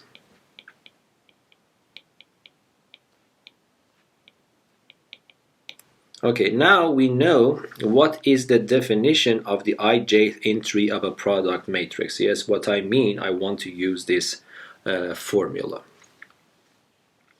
Okay, so I copy and paste this sigma, the first sigma, k goes from 1 to n. Then this I need to open a new sigma, and I choose a counter, so let us say it's 1. It's L, and it goes from 1 up to which point? Let us see which number. That number that I need to put here is the number of rows of this, is the number of columns of this matrix, or equivalently the number of rows of this matrix. But this is a column matrix, so the number of columns is 1. This is also a row matrix, the number of rows is also 1. So it means that L should run from 1 up to 1. And then I will have CKA, entry number I, which starts with this I, ends with the counter of the sigma, and the next one starts with the counter of the sigma L and ends with the J index. But of course, there is no point here to write this sigma because L starts from 1 and ends at 1. So it means that there is only one possible value that L can actually attain, and that's equal to 1. So what does it mean? It means that I can just simply replace L with 1 and just get rid of that second sigma. So this becomes K from 1 to n, and then I will have CKAI1, the other one is RKB1J. Okay, but if I ask you what is this matrix, you know that this is a column matrix of this form. But which column? Kth column of A. So entries that you see here are of this form. It's A1K, the next one is A2K. If I continue until the ith one is AIK, and then you continue until the number of rows of this matrix, which is M. So it becomes MK. Yes, because my matrix A is an m by n matrix, it includes m rows. So if I ask you what is the entry of this matrix sitting on the ith row and first column, of course this is AIK. So then it means that this becomes the sigma K goes from 1 to n, AIK.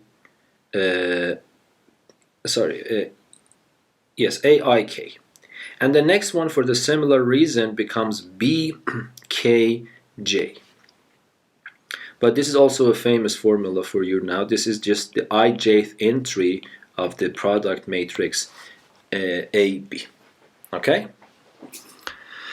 Okay, good. Here I want to draw your attention to the differences between matrix algebra and number algebra.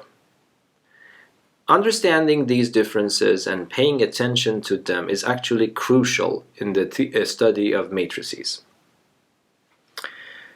So the first thing about numbers, if A and B are numbers, you know that both AB and BA are always defined. And not only this, but they are always equal. So this means that the number multiplication is commutative. Okay, but as we saw in the previous examples, if capital A and capital B are just matrices, it might be the case that AB, BA, or even both are not defined in the first place. And even if AB and BA are both defined, still they might not be equal. Yes? So therefore, we realize that the matrix multiplication is not commutative. Okay, so you need to respect this difference.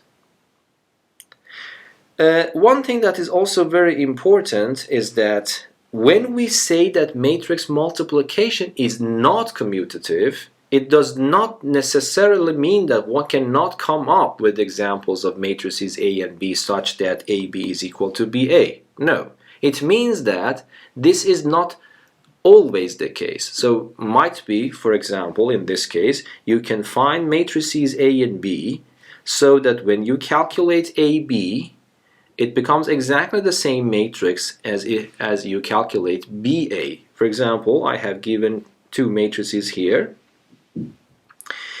It's very straightforward to calculate AB, so I multiply this row by that column, this row by that column, and then you know what to do. If you calculate A times B, you get this matrix. And then if you calculate BA for these two particular matrices, you also get the same answer. So it means that I am able to find two matrices sometimes so that AB is equal to BA. So when we say matrix multiplication is not commutative, it means that this is not always the case. Okay?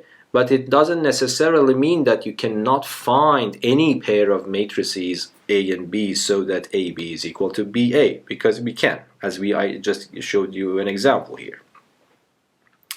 So this is very important. In other words, if A and B are given matrices, you are not allowed to presuppose that AB is equal to BA as you do it for numbers. You can write AB equal to BA only if in the problem that you are investigating it's given directly as an extra piece of information regarding matrices A and B, or you yourself can demonstrate it indirectly from the information given in the problem at hand. This motivates the following definition. Okay, that's also a very simple definition. We say that two matrices A and B are commuting if AB is equal to BA. Okay, so for example, example 5.14, this tells you that these two matrices that I expressed them in this remark are a pair of commuting matrices because AB becomes equal to BA in this case. Yes? Now a very simple exercise here. Show that if matrices A and B are commuting matrices, then they are square matrices of the same order. So you cannot have a pair of rectangular matrices to be commuting as well. So if you have a pair of commuting matrices, they have to be square and of the same order. So how we can show that? So assume that A is an M by N matrix, assume that B is a P by Q matrix, and assume that A times B is supposed to be equal to B P by Q times A M by N. Okay, so when you say that these two matrices are commuting, it means that this product is possible, this product is possible, and then at the end these two products are equal. Okay, if these two products are going to be, if this product is going to be possible, so it means that I need to have P and N equal. So P and N has to be equal because otherwise the left hand side doesn't make sense. For this one to make sense, we know that Q and M has to be equal. Yes, so Q should be equal to M. So let me write, yes, Q is equal to M. Okay, but now that I know that this N is equal to P, then the whole matrix becomes an M by Q matrix, and then I know that Q is also equal to M, so these two are equal here, and then this means that this product would be a P by N matrix, And now we also know that these two matrices has to be equal, so it means that M is equal to P and Q is equal to N. So let me write it here as well. So it means that M is equal to P and Q is equal to N. So if you see, P, N, Q, and M are all equal. So I can conclude from here that M is equal to N, is equal to P, is equal to Q. So it means that the matrices A and B that are involved in this problem are square matrices, because M is equal to N, P is equal to Q, and on the other hand, M is equal to N is equal to P equal to Q, so it means that they are of the same order as well. So remember, if you have two rectangular matrices, they cannot be commuting matrices. For being commuting, they have to be square and of the same order. Okay? The diagonal matrices of the same order commute. Yes? So any pair of the diagonal matrices of the same order is a commuting pair. So why is that the case? For example, let me just consider this case, that if I have a 2 by 2 matrix, diagonal matrix, if I want to multiply it by a matrix of this form, you remember that I can just simply multiply the entries on the main diagonal correspondingly, so it becomes AC 0, 0, BD, okay? And then if I replace them, if I multiply C0, 0D by either A0, 0B, what you get is CA 0, 0DB, yes? So, but you know that there is no difference between CA and AC, there is no difference between DB and BD, okay? Even though I have just mentioning it for a 2 by 2 diagonal matrices, but it is completely clear you can just have the same line of reasoning for any diagonal matrices, yes? Okay, so it's important to remember that diagonal matrices of the same order commute. There is also another definition that's also important to know about matrices, and that's the definition of the commutator of two square matrices. So assume that you have A and B square matrices of the same order. The commutator of A and B is denoted by this bracket, square bracket A comma B square bracket closed. It's defined by this equality, by this equation. So this becomes A times B, B times A, and then calculate the difference. So you need to respect. If I write A on the left, B on the right in the commutator, then A comes on the left first, B comes on the second first, and then we interchange B and A and then subtract them. So it's clear that if A and B are square matrices of the same order, the commutator is eventually a matrix of the same order, yes, because AB would be a matrix of the same order, BA also would be a matrix of the same order, and if I subtract them, it remains of the same order. Okay, and then this remark is very obvious, that these two matrices A and B are commuting matrices if and only if their commutator is equal to 0, yes? Because if the commutator is the 0 matrix, it means that AB has to be equal to BA, and it means that A and B form a pair of commuting matrices.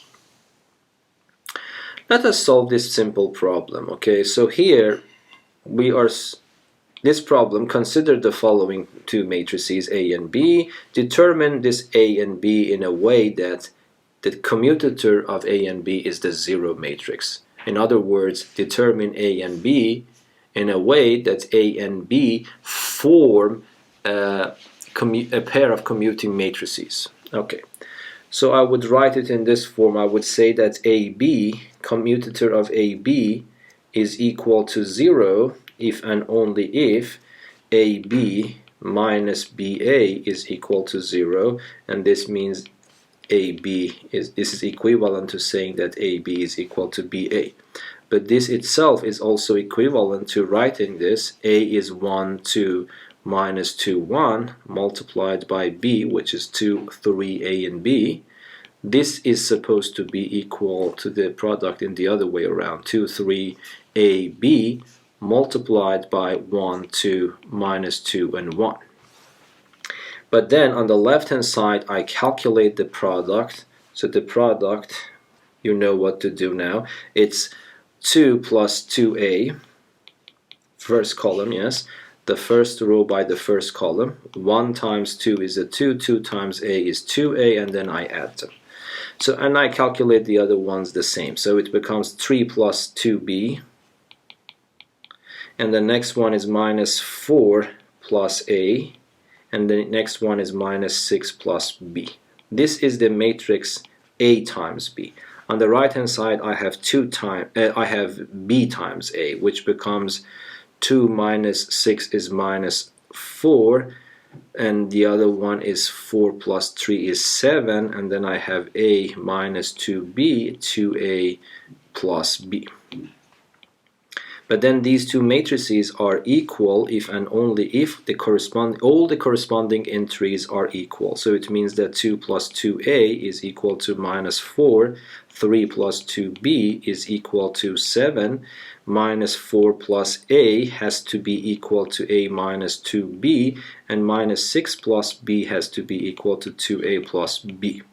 Then what happens here, from this one I get a is equal to minus 3, from this one I get b is equal to 2.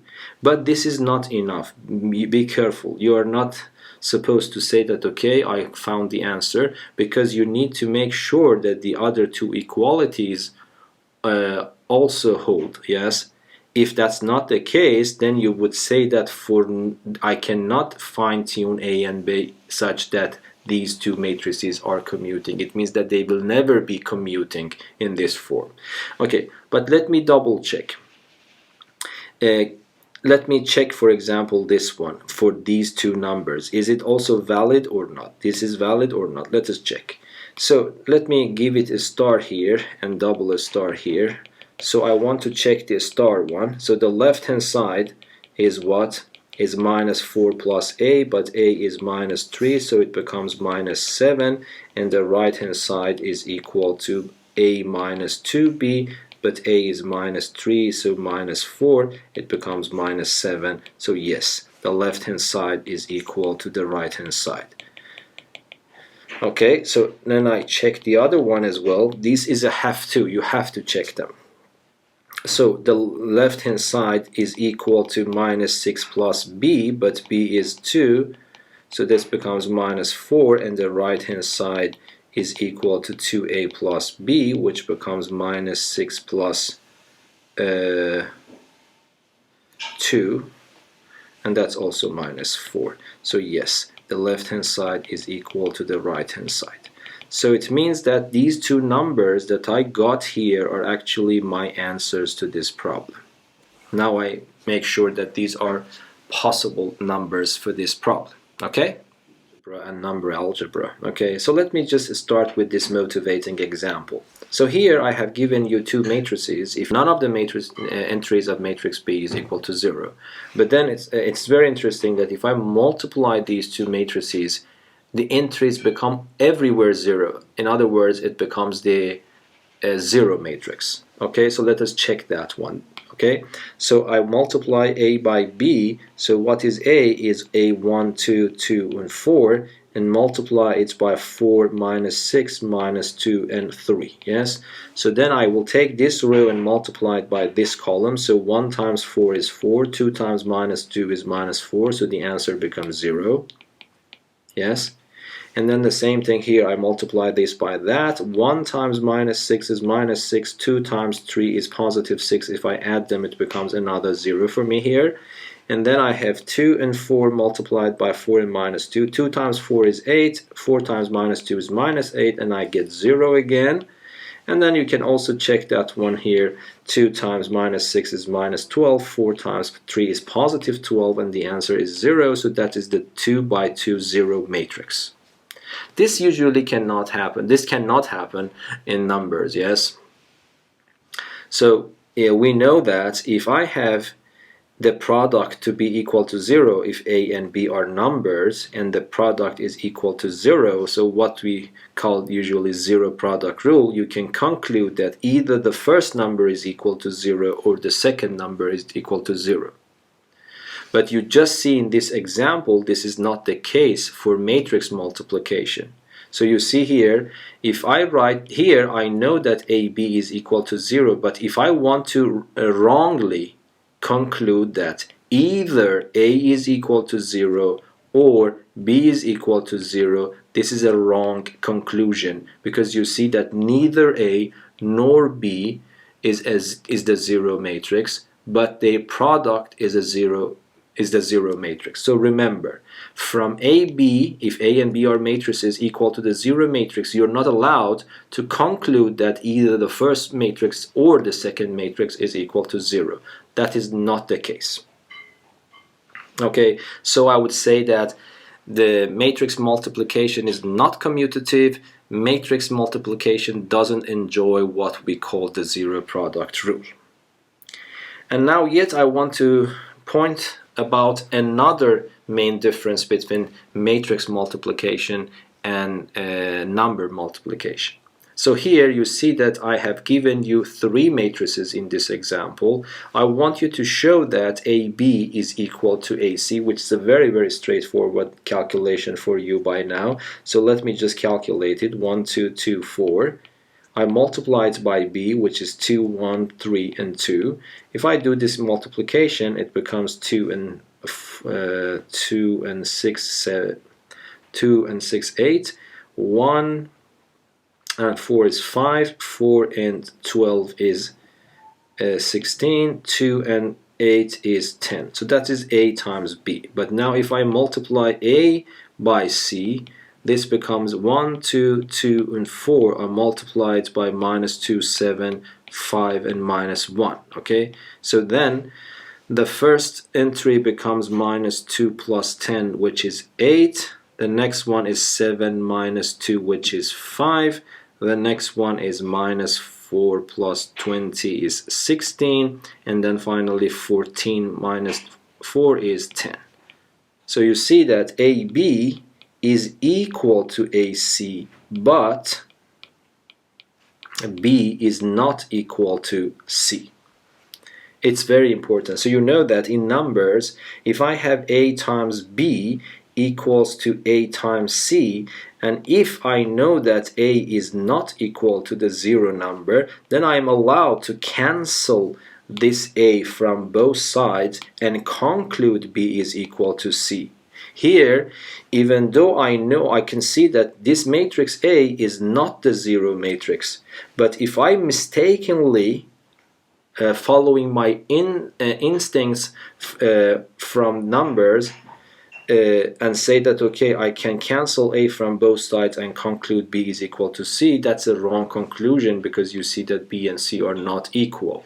Okay, so that is also a very main important difference between number algebra and matrix algebra.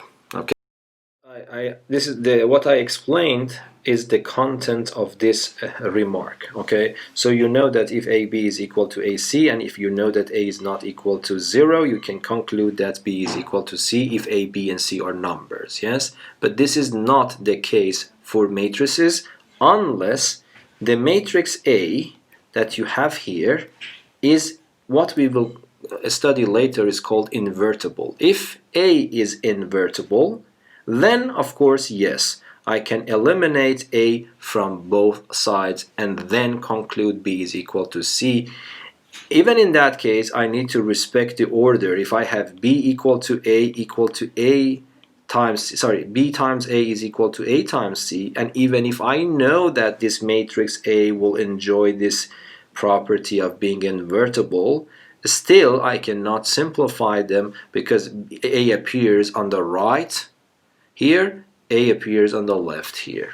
So it's very important to pay attention and appreciate these differences. Okay, so for the time being that I haven't talked about this property of being invertible, we are not allowed to use this rule. So here, be careful. If I have AB is equal to AC, even if I know that A is not 0 for the time being, you are not allowed to conclude that B is equal to C.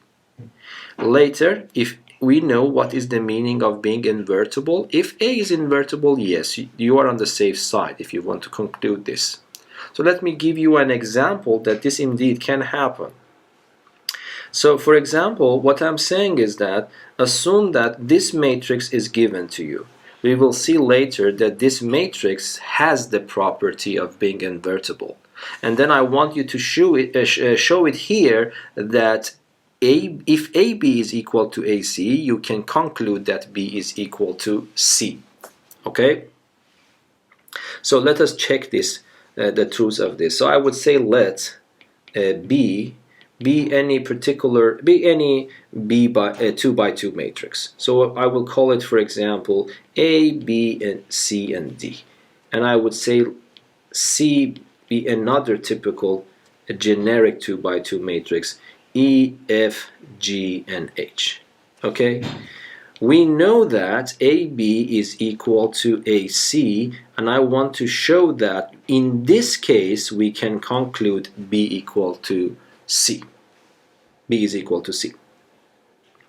Okay, so AB is this matrix. A, B, sorry, what was A? So let me see. A was 1, 3, 2, and 4 times B, which is A, B, C, D. So let me calculate this. It becomes A plus 2C, B plus 2D, 3A plus 4C, and 3B plus 4D. Yes.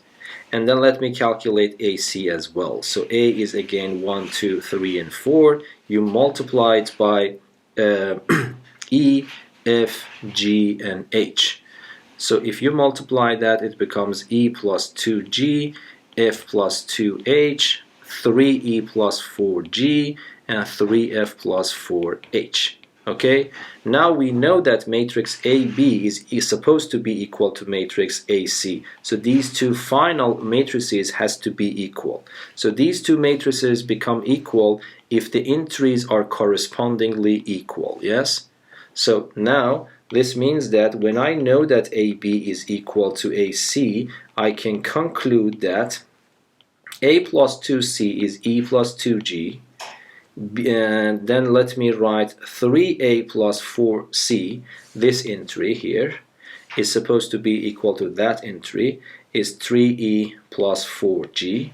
And of course B plus 2D is equal to F plus 2H.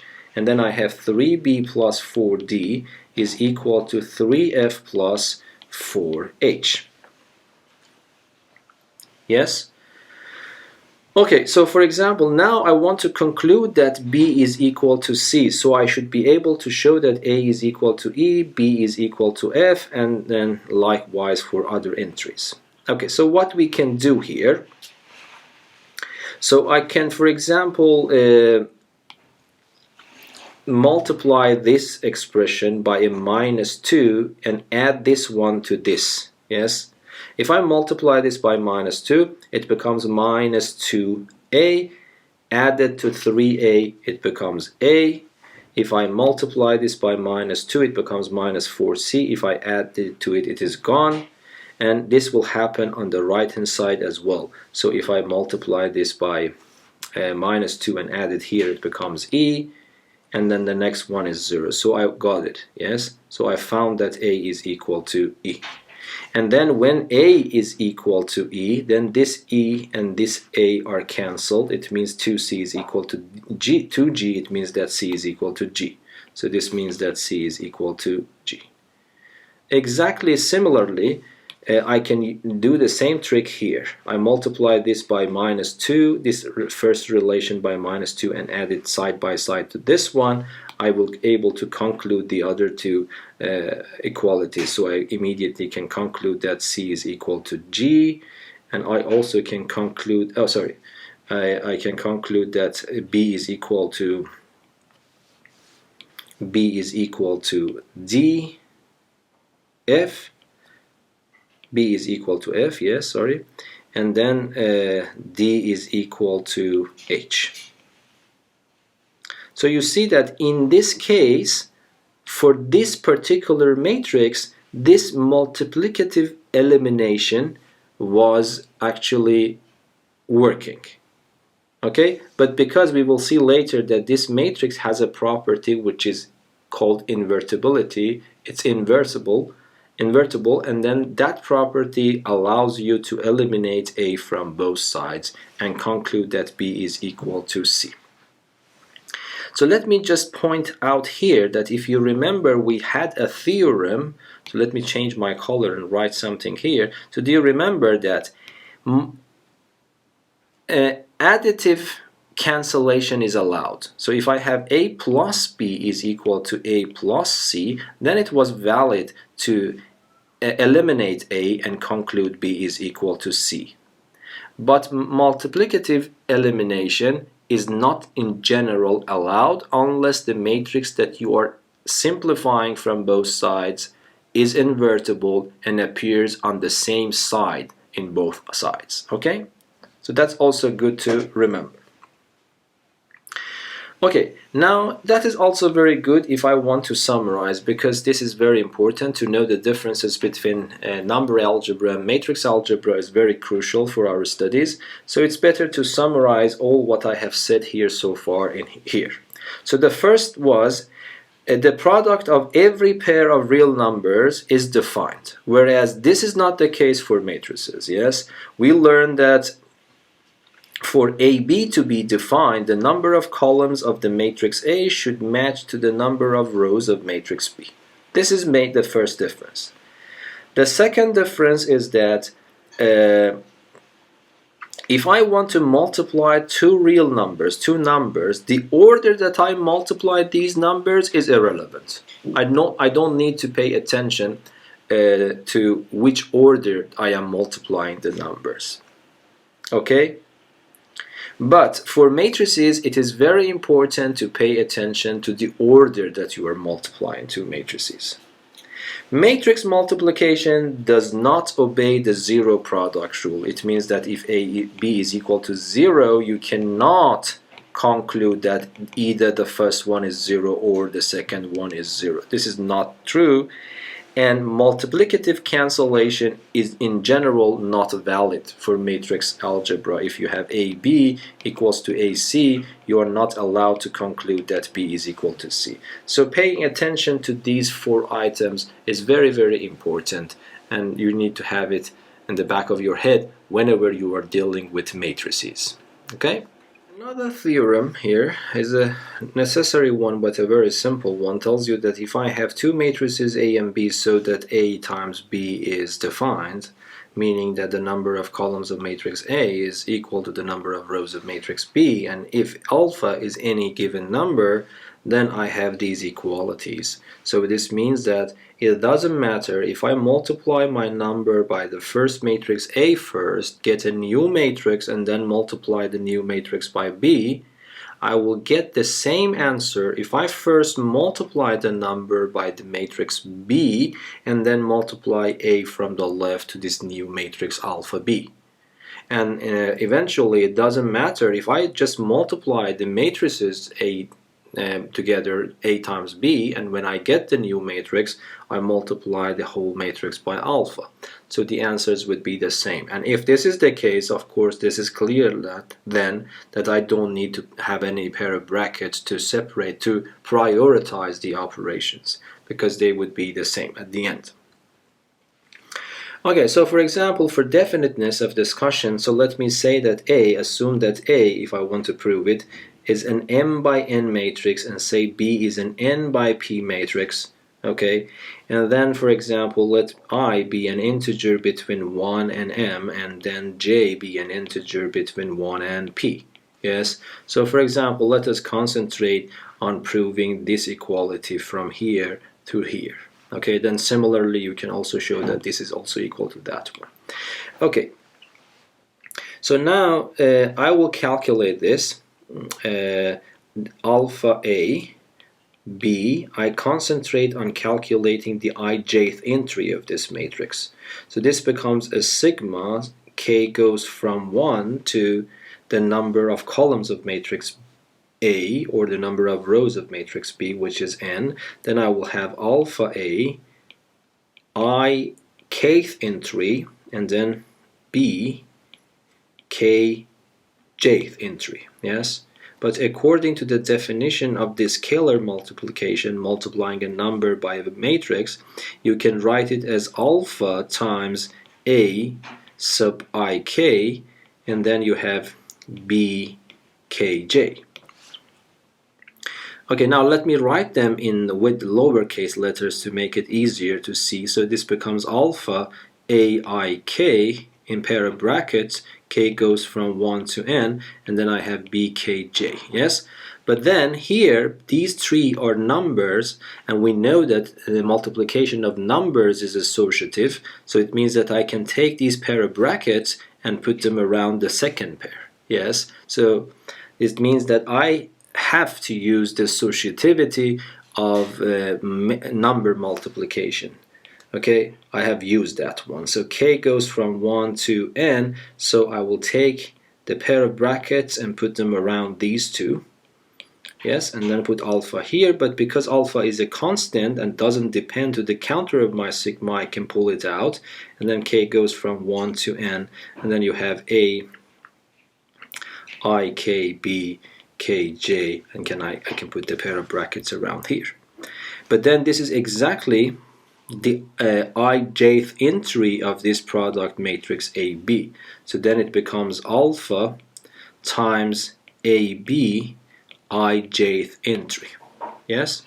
But then this means that this is also equal to AB multiplied by alpha ijth entry. Yes, by definition of the scalar multiplication. So we realize that each entry of this matrix is equal to the corresponding entry of this matrix. So this means that this matrix is indeed equal to that matrix. Okay, now what can I do for this? Let us go to the next example. The next example is a very simple one, but I just want to justify the steps that we are taking to show this. Assume that A is an n by n matrix, B is an n by p matrix, which guarantees that A times B is defined in the first place. And then I want to show that if I multiply 2A by minus 3B, I can just simply write it as minus 6AB. Of course, again, this seems very trivial, but it needs to be proved. So it means that I just want to follow this going from the left hand side to the right hand side step by step, referring to particular theorems. Yes. So the left hand side here is equal to so let me write it 2a times minus 3b. Okay, so what I do using this part of the theorem, you see, if this number alpha is here, I can take this alpha out and put it behind here. Okay, so now I give the role of alpha to this number. So what I do, I use that part of the problem, I take minus 3 out, and then I need to put a pair of brackets, which are these pair of brackets, and then I need to write my first matrix, but my first matrix is this matrix. Okay, so this is 2a.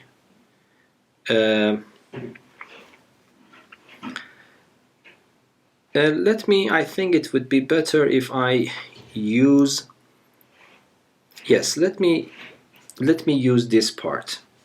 It would be better. So let me clean this. Here I will start to use this part of the problem. So alpha, I will put it for the first matrix. I give the role of alpha here, and according to this part, I put it for the first matrix. So it becomes minus 3, the first matrix is 2a, and then I have b.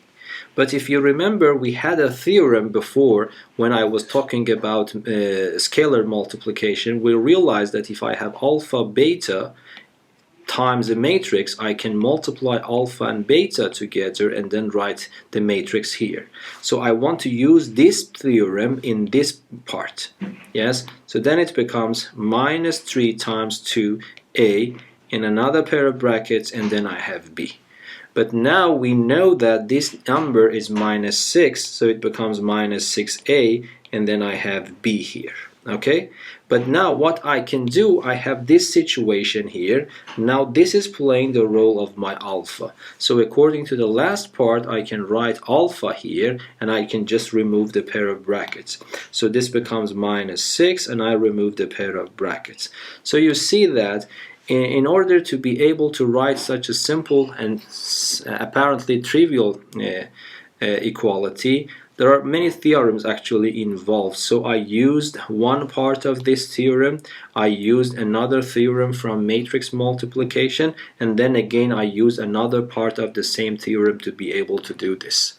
The only reason that I brought this example, because I just want you to understand that you really need all these details to be able to conclude this equality. Okay, but of course from now on we immediately write 2a times minus 3b is equal to minus 6ab. We don't need to go through these steps anymore. Okay, now let us talk about another theorem which reveals another similarity between matrix algebra and number algebra. Okay, so matrix multiplication is distributive over matrix addition and subtraction from both sides. So what does it mean? For example, it means that if I have B and C matrices of the same order, say m by n, then m times b plus or minus c can be written as mb plus or minus mc for every matrix m with m columns.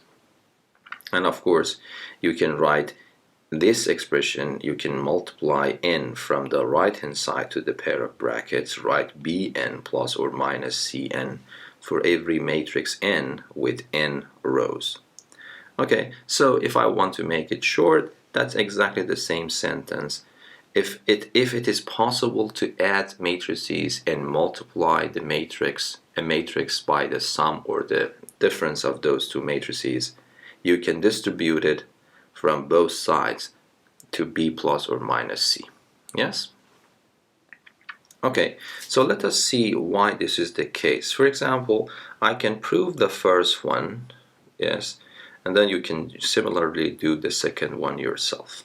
Okay, so here we have assumed that, let me write the details, that here we know that B is a matrix, an m by n matrix, C is an m by n matrix, and then M is supposed to be a matrix with m columns. Yes? So for example, let me write it as P by M. Okay, then we want to show that M multiplied by B plus C plus or minus C is equal to MB plus or minus MC. Okay, from the order point of view, it's clear, yes, because this matrix would be an m by n matrix, and this matrix is a p by m matrix, so these two are equal, so this multiplication is possible, and the order would be a p by n matrix. So the order here would be p by n finally. And then if you see here, m is a p by m, b is an m by n, and then it is doable, and then the answer would be a p by n. So this matrix is a p by n matrix. Similarly, this matrix is a pn by n matrix. So if I add them or subtract them, it remains p by n. So both sides have the same order. Okay, now I need to prove that every entry on the left hand side is equal to the corresponding entry on the right hand side. So because the final product is a p by n matrix, I would say that let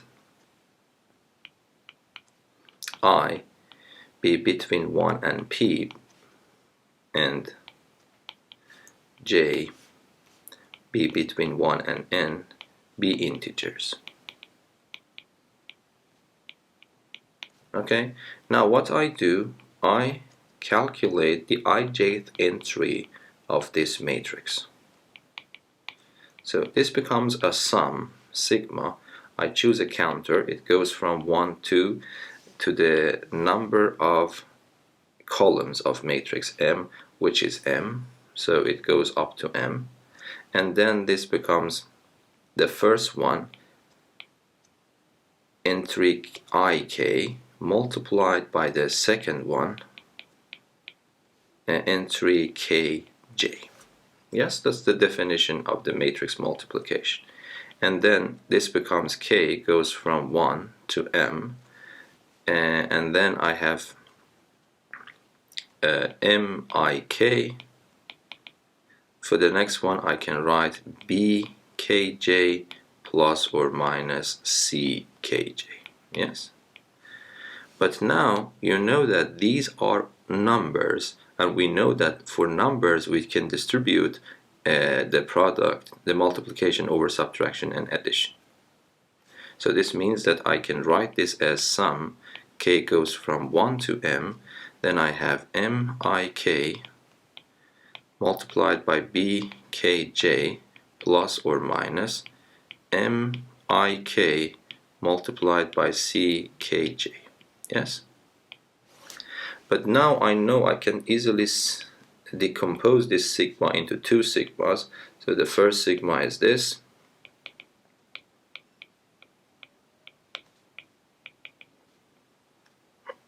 and then the second sigma is this.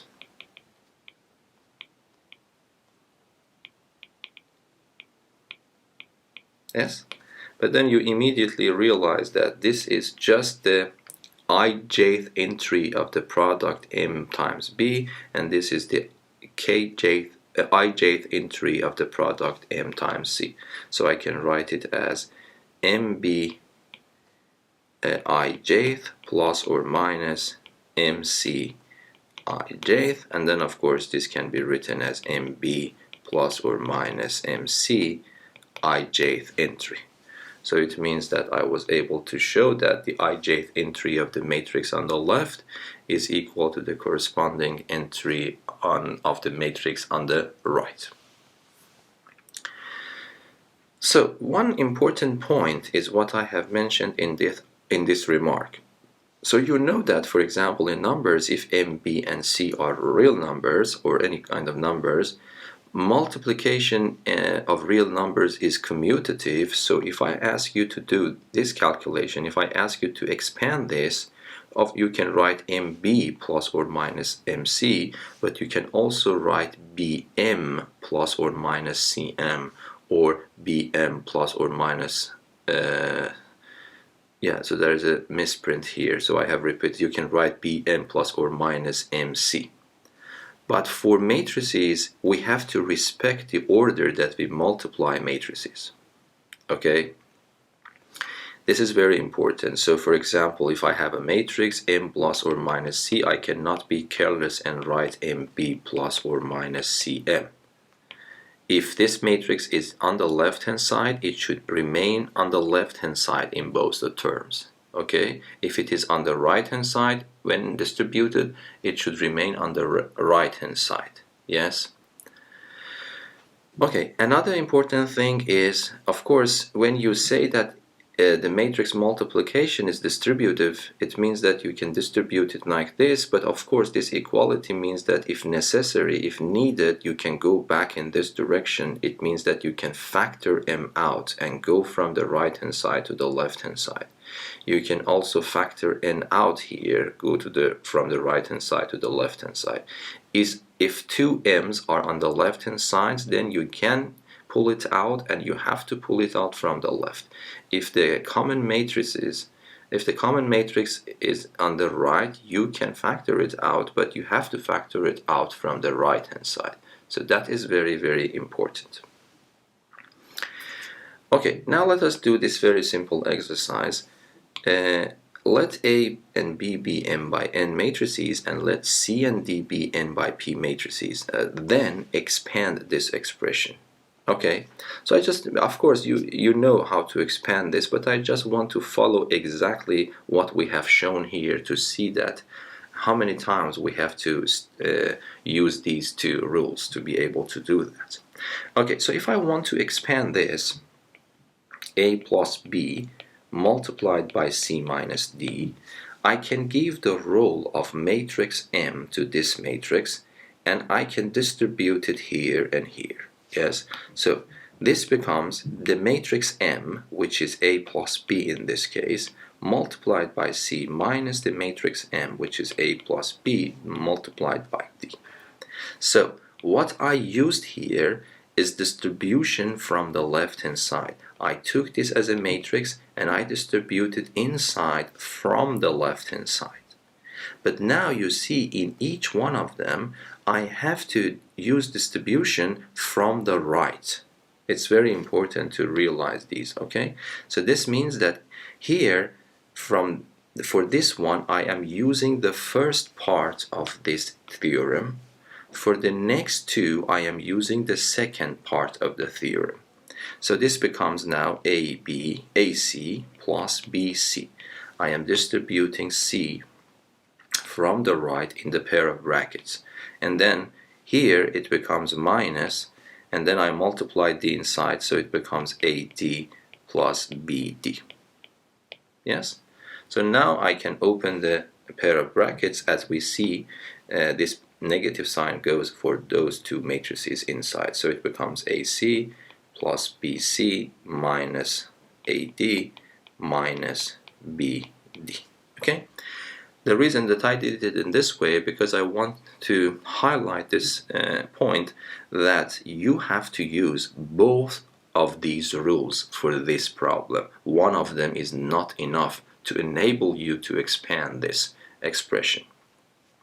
Okay, of course, if someone gives this to me, I just expand them as if they are polynomials. So what I do now, but I realize what's going on, then I take this one, multiplied it by these two, so it becomes AC minus AD, and then finish, I go to B and multiply, it becomes BC minus BD.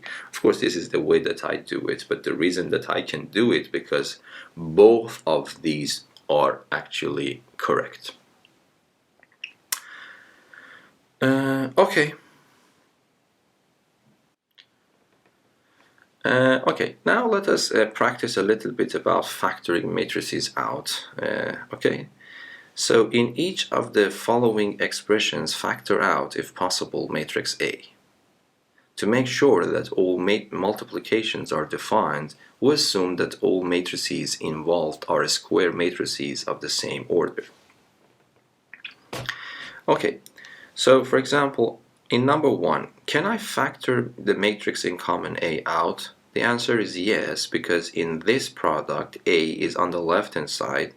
In this product A is also on the right hand side. So this means that yes, I can factor it out. So number 1, the answer would be A times B plus C. Yes, because after being multiplied in using distribution law, I can see exactly this expression. So now let us go to number 2. Can I factor the matrix A out? The answer is yes, because in both of them A is sitting on the right hand side, and I have to pull it out from the right hand side. So it is B minus C times A. Please make sure that you understand you are not allowed to write it as A times B minus C, because if you write this, it means that you are pulling A out from the left hand side, which is not correct. So number 3, is it possible to factor the matrix A out from this expression? In general, no, because here the matrix A is sitting on the left, here the matrix A is sitting on the right. And we don't know in general. We cannot presuppose. Do you remember? I'm not allowed to presuppose that CA is equal to CAC unless I have some reason, good reason for that, which I don't here. So this means that number 3,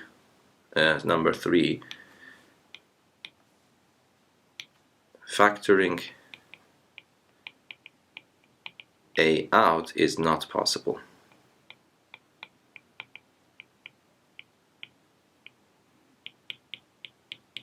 Yes? Okay. Now let us go to number 4. So can I pull this A out? Yes, but of course you see if I take A out, writing B plus 1 doesn't work, because this is a matrix, this is a number.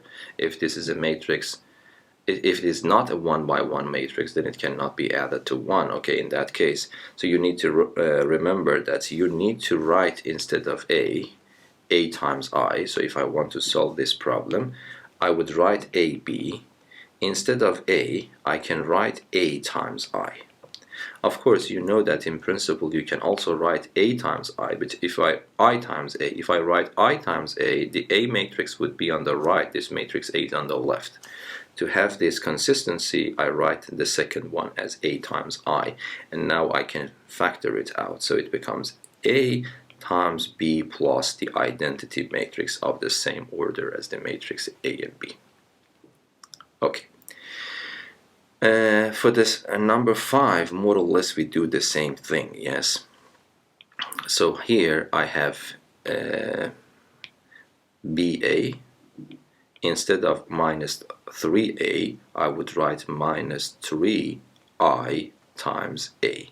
And now a is sitting on the right hand side here, and on the right hand side here I have to factor it out from the right hand side. So this becomes b minus 3I multiplied by a. So number 6, in number 6 here, this is the AB minus 3A, so I can factor it out again, but I need to imagine it in this way. I should say that this is AB, but instead of minus 3A, I would write 3 times A times I. And then I have to pull it out from the left hand side. So it becomes B minus 3I. Yes, so be careful about the order in which you are doing these calculations. Okay, so number 7, for example. In number 7, I have two matrices A. Here, two matrices A. One on the left, one on the right. Here, one on the left, one on the right. So I can pull it both. I can pull both of them out. One from the left and one from the right. So be careful about that. So what I can do, I can pull one A out, another A out from this direction. So this is the only way that you can pull out these A's. Okay, I pull this A out here, I pull this A out here, but what is left for me is just B, so I write B here, then I have a negative sign. Okay, and then I pull this A here and this A here. Okay, and so what is left for me is just CD, so I would write CD. So this is the way that you can pull out these matrices out. Okay, so let me do another one. So number 8. So here you see that I have an A on the left and an A on the right. Here I have just one A. Here I can decide what to do. I can do it in two different ways. Yes, I can write it in this form, 2A, BA. Instead of 4A, I can write 4AI. And then here I see that I have an A here and an A here, so I can pull it out from the left hand side. But of course I also have a number, so let me also take that number out. So I will factor a 2A out. From the first it remains B times A, from the second it remains 2I. So this is one way of doing that. Another way is to interpret it in this way. I can write 2ABA, but instead of 4A this time, I can write 4I times A, placing A on the right hand side. Then I can pull out this A with that A, and of course a 2. So let me pull 2 here, and then I will have AB plus 2I. And then I put A on the right hand side. If you are doubtful about your calculation, try to multiply it back. If the answer is the same thing, you're right. So if I multiply this back by this, it becomes the same. If I multiply this here, I get exactly the same. And if I multiply these two inside, it becomes 2ABA, which is the first one, and then I will get 4I times A, which is the second one. So you see that for number 8, both of them are actually possible. Which one is better probably depends on the problem that you are investigating. Okay, so that was also a crucial point that I wanted to share it with you. Okay, now let us go to the next problem. That's also a good problem here. So let A and B be square matrices of order 2 such that AB is equal to this matrix. So we don't know anything about these two 2 by 2 matrices. What we know is that the product is this particular matrix. Simplify the following expression as much as possible. In principle, we are not able to determine A and B exactly from this equation, but these numbers are designed in a way that if you be a little bit smart to see what to do, you really don't need to calculate A and B explicitly at all. So the point here is again factorization. So you see that you have an expression here. A in the first product lies on the left, A on the second product also lies on the left, so you can pull A out from the left, and simultaneously you see that B is a matrix sitting on the right in these two products. You can also pull this out, but from the right. So this expression, so the question mark here, that this can be simplified in this form. So I can pull A out from the left, I can pull a B out from the right, and what is left from the first term is just this square matrix. And the other one is -1, 1, -3, and -4. Yes? And then this is just, I told you that they have designed in this way that make the problem simple. Let us add these two matrices together to see what happens. So if I add these two matrices, the first entry by the first entry is 1, the second entry by the second entry is gone, the third entry by the third entry is also gone, so I have zeros here, 1 here, and finally if I add this one with that one is again 1, which is the famous identity matrix, yes? So it becomes 1, 0, 0, 1 multiplied by B. And then this becomes A, I, B. But you know that I is the identity matrix, so it's an identity element for matrix multiplication, so it becomes just AB. But what is AB? AB was given from the beginning. It's 1, 2, 3, and 4. So and to answer to this problem is this matrix. Okay, now another theorem which reveals another similarity between matrix algebra and number algebra. Simply, matrix multiplication is associative.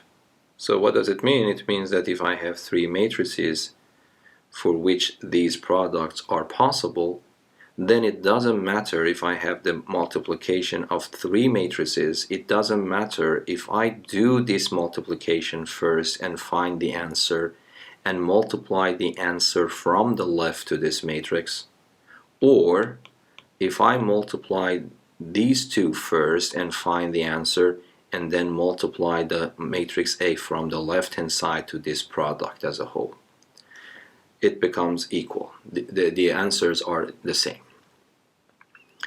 Okay, because this matrix multiplication is a little bit complicated operation, especially if I have more than 2 matrices involved. It's not that trivial at all. We want to prove that this is the case, actually. So this is also a similarity between matrix algebra and number algebra. So to be definite, I have mentioned the order of these matrices here. So let us, for example, concentrate here on the left-hand side. So my matrix A is given to be an M by N matrix, and then my matrix B is given to be an N by P matrix. I am supposed to multiply them, and then finally multiplied by matrix C, which is given to be a P by Q matrix. Okay? So let me see that what is the order of the matrix on the left hand side.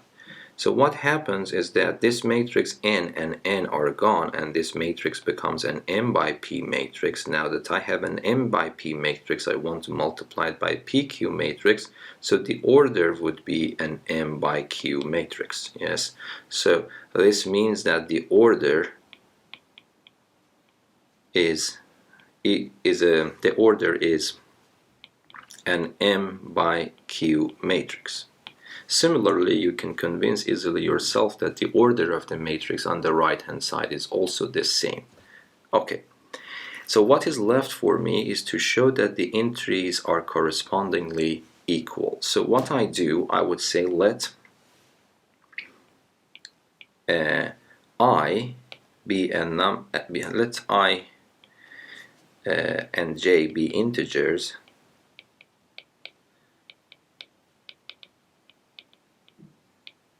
such that I is between 1 and m and j is between 1 and q. Okay, so my goal is to show that the ijth entry of this matrix is equal to the ijth entry of this matrix. So yes, that's my goal. I want to show this. Okay.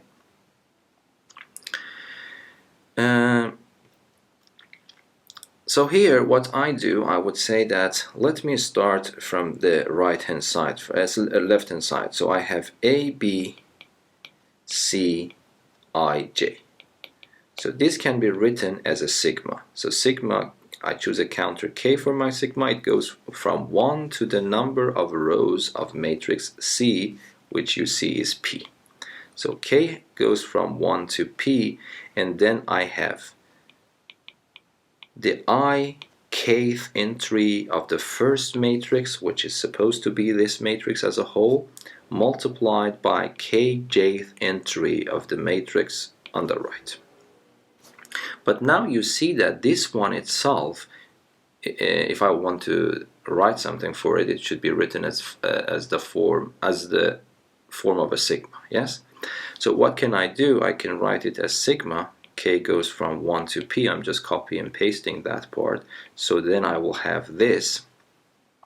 Yes. And then of course I have CKJ here. So now what should I write here?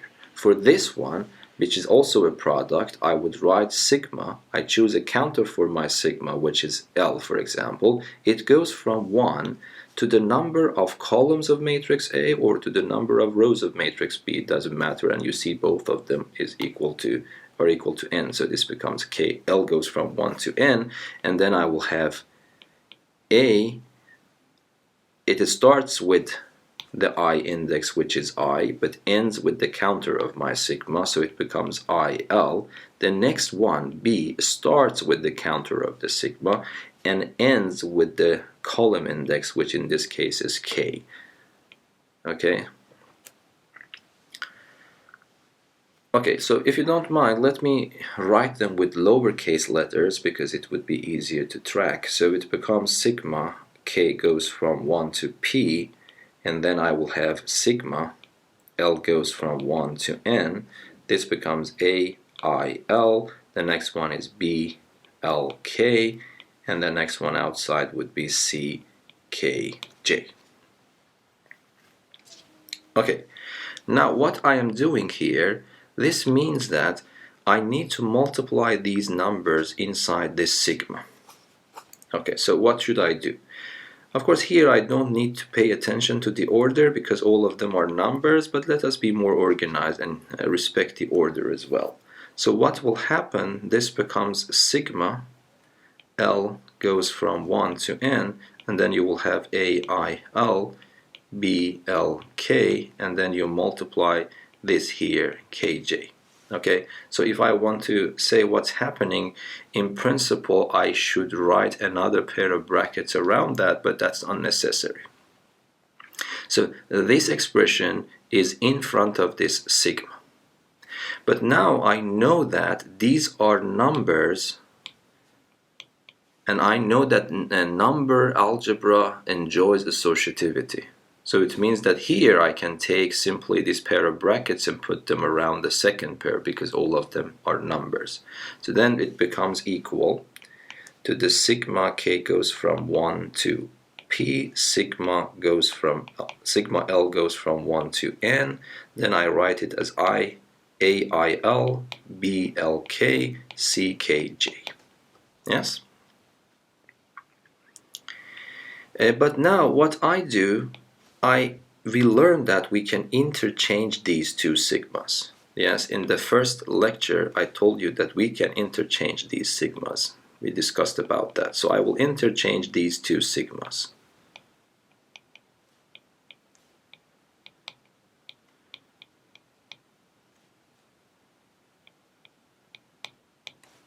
Yes. Then what happens? You see now, this A depends on two indices I and L. None of them is the counter of the sigma. So as far as this sigma is concerned, this is a constant. So I can pull it out from the first sigma. Yes? So this becomes sigma. L goes from 1 to n. I put A, I, L here, and then I will have sigma. K goes from 1 to P, B, L, K, C, K, J. Yes? Okay, but now you immediately realize, hopefully, that this is the ljth entry of the matrix BC. Yes? Because if you see matrix B is n by p, matrix C is p by q, and the counter of your sigma goes from 1 to p, and p is this common number, so that's right. And then you see that they have exactly the same correct form. These indices here are equal, and they are the counter of the sigma, but the first one starts with an L, and the second one ends with a J. So what can I write instead of the second sigma? So I copy and paste the first sigma, and the second one would be this matrix. It would be this entry, the ljth entry of this matrix. Yes, so instead of this expression, I can just simply write that. But again, let me write now this as a capital one, so this might be easier now. So instead of little a, I write capital A, and then I would IL, and then I have BC LJ. Yes, and now you see again, this has exactly the correct form. Yes, because what is the order of A? It's M by N. What is the order of this product BC? It is N by Q, and then you see that this N is the common number, and the upper limit is exactly N. The indices here are the same, and they are equal to the counter of the sigma. So this means that this sigma can be written as the ijth entry of the product of this matrix and that matrix. So this becomes A times this matrix, the ijth entry. Yes, so it means that we are able to show that these are the same. So you see that when I was proving, I was using the associativity of numbers. Okay, good. So one point is that if I have more than 3 matrices involved and I want to multiply them, I can convince myself that it doesn't matter if I prioritize it in this way, if I prioritize it in this way, or it doesn't matter how I put the pair of brackets around them, as far as I keep the order of reading the same. So you see A, B, C, D, A, B, C, D, A, B, C, D, and etc. But you are not allowed, for example, to write A, B, C, D is equal to A, C, B, D. This is not correct unless you have a good reason that these two matrices here, for example, can commute. Yes, so it's very important if you have more than 2 matrices involved. It doesn't matter how you do the product, but it matters the order. The order matters. So you should be very careful in your grouping. You are not affecting the order that you are reading the sequence of matrices. Okay? Good. Okay, now I just solved 2 more examples and we end this very long session. Solve the following equation to determine the values of x. Okay, so you have this product. You see I have 3 matrices involved, and I haven't prioritized prioritize any one of these multiplications, because we just learned it doesn't matter if I interpret it in that way or I interpret it in this way. And let us have a good understanding. Is it really number 0 or the 0 matrix? So this matrix here is a 1 by 3 matrix. This matrix here is a 3 by 3 matrix, and this matrix here is a 3 by 1 matrix. So this product would be a 1 by 3 matrix, and then these are cancelled, so this becomes a 1 by 1 matrix. And you'd know that 1 by 1 matrices can be identified with their own entry. So this means that this is the zero number. Yes, it's a number. Okay, so if I want to solve this problem, I need to decide which one I want to do first, and according to associativity, it doesn't matter at all. So for example, let me take these two and multiply them together. Okay, so what I can do, I can just write it in this form. So I interpret it in this way. I want to multiply these two together. So I will take this row and multiply it by this column, and this column. Yes, it's a 1 by 3, this is a 3 by 3, so the answer would be a 1 by 3. So it would be a row matrix of this type again. Okay, so then it means that I would write it like this. The first entry multiplied by the first entry, it gives me a 2x. The second one multiplied by second one will give me a 4, and this one multiplied by that one, it gives me a 0. If I add them, it gives me a 2x plus 4. So this is 2x plus 4. Now I multiply this by the second column. So the first one multiplied by that gives me an x. This multiplied by that gives me a 0. This multiplied by that gives me a minus 2. If I add them, it becomes x minus 2. Yes, and finally, if I multiply this here, x times 0 gives me 0, 4 times 2 gives me 8, minus 1 times 4 gives me minus 4, so if I add them, it becomes positive 4. And then what is left for me is this column matrix, which is x, 4, minus 1, and the answer is supposed to be equal to 0. Okay, so you know that this is a 1 by 3 matrix, this is a 3 by 1 matrix, this is possible, and the result is 1 by 1 matrix, so I just write it as a number. Yes, so what I need to do, I will take this one multiplied by that, it gives me x times 2x plus 4. I multiply the second entry by the second entry, it gives me 4 times x minus 2, and finally I multiply this by that, it gives me a minus 4, so then I need to add them, yes? And the answer is supposed to be equal to 0. Okay, and then I need to solve this equation. So I expand it, it becomes 2x squared plus 4x minus 8 plus minus 4 equals to 0. So this becomes 2x squared plus 8x minus 12 equal to 0. I divide by 2, it becomes x squared plus 4x minus 6 equals to 0. Okay, and then I have to solve this equation. For example, using ABC formula, it becomes minus 4 plus or minus the square root of 16 plus 24 divided by 2. So this becomes minus 4 plus or minus the square root of 40 divided by 2. And if I want to simplify it, it becomes minus 4 plus or minus 2 square root of 10 divided by 2.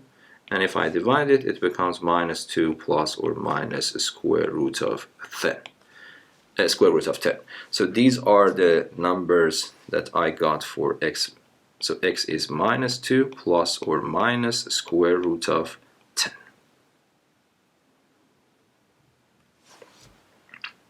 Okay.